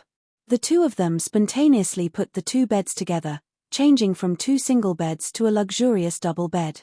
Xiaoqing, who's going to drag these 2 lunatics away? Yang Qiyu and Dai's intention was obvious. They wanted to sleep with her even when they went home. Although it was a very dirty thing to hug one woman on the left and the other on the right, Xiaoqing didn't want to be dirty at all. She didn't think it was sexy at all. During this period of time, the 2 of them were quite well behaved.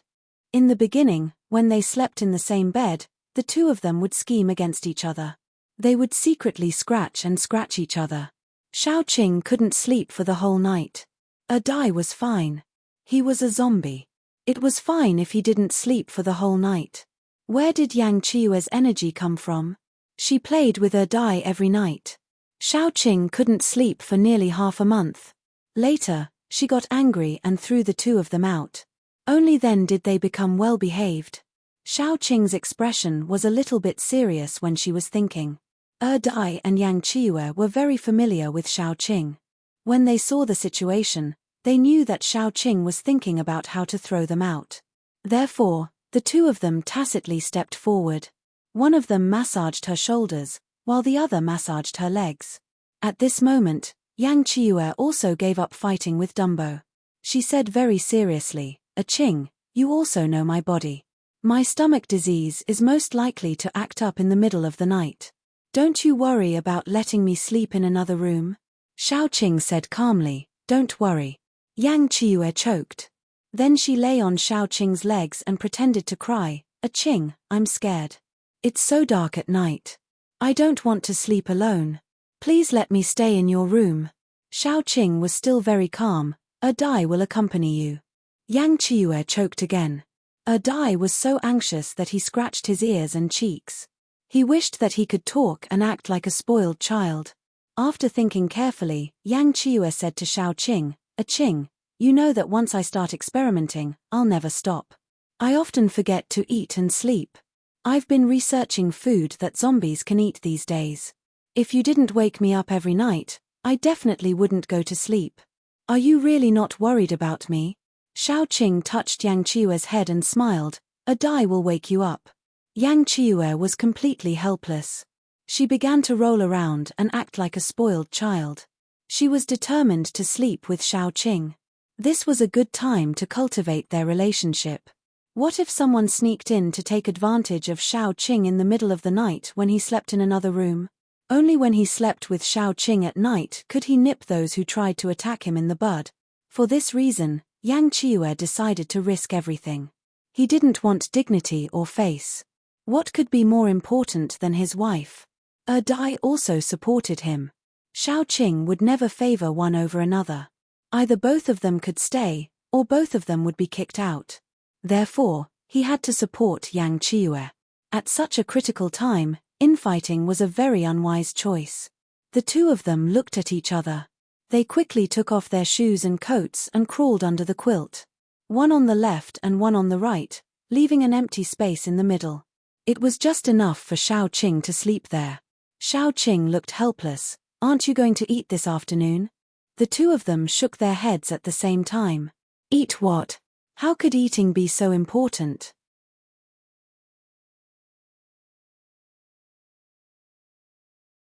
Chapter 250. You don't want to eat? Then I'll go out first. Xiaoqing turned around and left calmly. The two men lying in bed were speechless.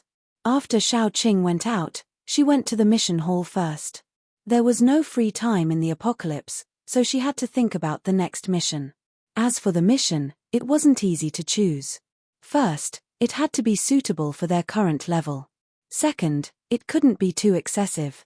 If any of them got hurt, Xiaoqing would be very distressed. Third, it had to be effective. As for the reward, it didn't matter. Xiaoqing looked through all the missions and finally chose two. One was a bodyguard mission. She had to escort a special paranormal to the forest next to the S-City survivor base to catch some high-level mutated animals. She would only know the details of this kind of mission after she accepted it. What Xiaoqing had her eyes on was this forest. This forest was quite big. When the survivor base of S-City was built nearby, it was because they wanted to rely on the forest to eat the forest. Unexpectedly, after the apocalypse, the mutated animals became stronger and stronger. Instead, the base had to divide some of its forces to monitor the whole forest. It was not worth the loss. However, this task was not the best choice because he didn't know the employer's situation. If the employer was smart, neither arrogant nor selfish, and did things properly, then it would be fine. However, if the employer met a bad-tempered person who insisted on telling him what to do and meddled in every matter, he was afraid that before he encountered any danger in the forest, he would be dealt with by Xiaoqing's family, especially someone with a bad temper like Yang Qiue. The reason why Xiaoqing took a second look at this mission was because the reward for this mission was very generous. There were even 3 special spirit crystals, which were very suitable for Xiaotong. Moreover, this mission wasn't urgent. She heard that the employer was from another big base and had to stay in the S-City survivor base for 2 months. In other words, they might have to enter the forest more than once. The second mission was an official mission. From the Southernmost Research Institute, there were several expert-level researchers coming over. The research institute there had been occupied by zombies, and these experts were going to be sent to the capital. It was said that they were going to participate in some big project. Of course, this was not the key point. The key point was that the mercenary group that escorted the experts had lost a lot of manpower and urgently needed to replenish their manpower. Therefore, when they passed by the S-City survivor base, they issued this mission. From the S-City survivor base, they gathered 2 or 3 relatively strong teams of paranormals and escorted them to the capital. This was the second task that Xiaoqing was slightly interested in. He heard that the research project was related to preventing ordinary people from being infected by zombies. This was something that would benefit the country and the people. If Xiaoqing couldn't find a more suitable task for them, he would take this one. The third mission was a cleanup mission, which was to explore and clean up the original S-City. From this, it could be seen that the base leader of the S-City survivor base was very ambitious. He wanted to be the second Kyoto survivor base. However, the S-City couldn't be cleaned up in a short period of time. Even if it could be cleaned up, it would be very difficult to move back. These 3 missions were the ones that caught Xiao Qing's eye out of the entire mission, and also allowed her to gain experience from her group of companions. However, since they had just come back, they could rest for a while. Xiao Qing didn't immediately choose a mission. Only the mission of escorting the researchers to the capital had a time requirement. Xiao Qing pondered and decided to rest for a few days.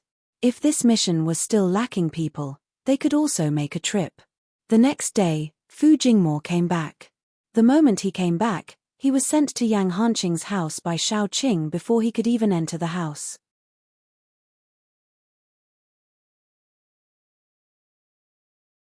Chapter 251. Her excuse was that her house was too big for her. It was not a big house to begin with, but 5 to 6 people were sleeping in it. It was quite difficult for this house. Fu Jingmo had just returned. After at most an hour, someone was banging on the door outside. It was only around 8 o'clock, and the hardworking ones had already gotten up. For example, Yang Chiue was still lying on the bed sleeping when she was woken up by the knocking on the door. She was so angry that she threw an alarm clock outside, but she did not know if it hit anyone. Xiao Qing got up early and was stewing soup in the kitchen. Just as the aroma of the soup wafted out, someone knocked on the door. Xiao Qing wiped her hands and went to open the door. There were many people standing outside the door. The person at the front was someone she was familiar with. It was the group of people she had thrown out yesterday. There were also a few people Xiao Qing did not know, but they seemed to be high-leveled mutants. When the door opened, the person who was beaten the most miserably yesterday immediately pointed at Xiao Qing and said, "Captain, it's her." Xiao Qing raised her eyebrows and laughed. "What's wrong? You took someone else's house, and in the end, you still want to settle the score with the owner. I'm a protective person. No matter what, you beat up my brothers. This matter can't be settled just like this.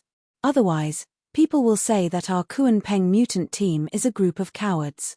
The leader was a fair-skinned young man, but his words were not very reasonable. Coincidentally, Xiao Qing was also a very protective person. She would help those close to her and not reason with them. Hence, she nodded in understanding and said, "How do you want to settle this? Tell me, I'll accept it. You're a straightforward person. You're a straightforward person. Since we're all paranormals, I won't bully you. I heard that you're also a paranormal team. So, let's start a game and learn from each other. 5 games, 3 wins. If you lose, you have to apologize and compensate for my brother's medical expenses. This matter will be over. If I lose, I'll also apologize to you and compensate for your mental damage. How about it? What do you think?" Xiao Qing nodded. This condition was actually not too much. After all, the apocalypse was an era where people used their fists to reason. Whoever had the bigger fist would be on the side of reason. She said that others had taken her house first, so it was reasonable for her to fight back. However, if she was not able to beat these people and was thrown out, no one would help her get her house back. It was that realistic. "I want to add one more condition. If you lose, he and his brothers will have to crawl away." Xiao Qing smiled and said in a very cold voice. Although she understood that the person who came to pick a fight because of her, it didn't mean that she didn't have a temper. She had occupied her house and dared to talk dirty. After being chased away, she called someone to come and take revenge. She had repeatedly challenged her patience. Did she really think that she was a sick cat? As soon as Xiao Qing's words came out, the face of the leading fair-skinned youth turned ugly. He said coldly, "That will depend on your ability." Xiao Qing nodded and clapped her hands to call die. Then, she said, "Go and call Pan Pan, Jiyu Chuan and the others. If they're free, they can come and watch the show." Dai obeyed. To put it bluntly, with Xiao Qing's strength, it was not a big problem for her to challenge ordinary small bases. She really did not care about these people in front of her. Not long after, Jiyu Panpan and the others all came over. Even Yang Chiue was yawning, and there was even a strand of hair on her head that had curled up from sleep. Xiao Tong followed behind her. Xiao Tong was holding Little Bun in her arms, and Little Bun was holding Yaya in his arms. To be honest, compared with the opposite side, Xiao Qing's group was like a mob, You're tuning in to the Dreamy Chapters YouTube channel. We're so grateful for your support, and don't forget to subscribe to join us on this incredible journey through captivating stories. Your generosity through donations truly makes a world of difference, as it's the primary source of revenue that allows me to expand and enhance this channel for you. Thank you from the bottom of my heart for being a part of this adventure.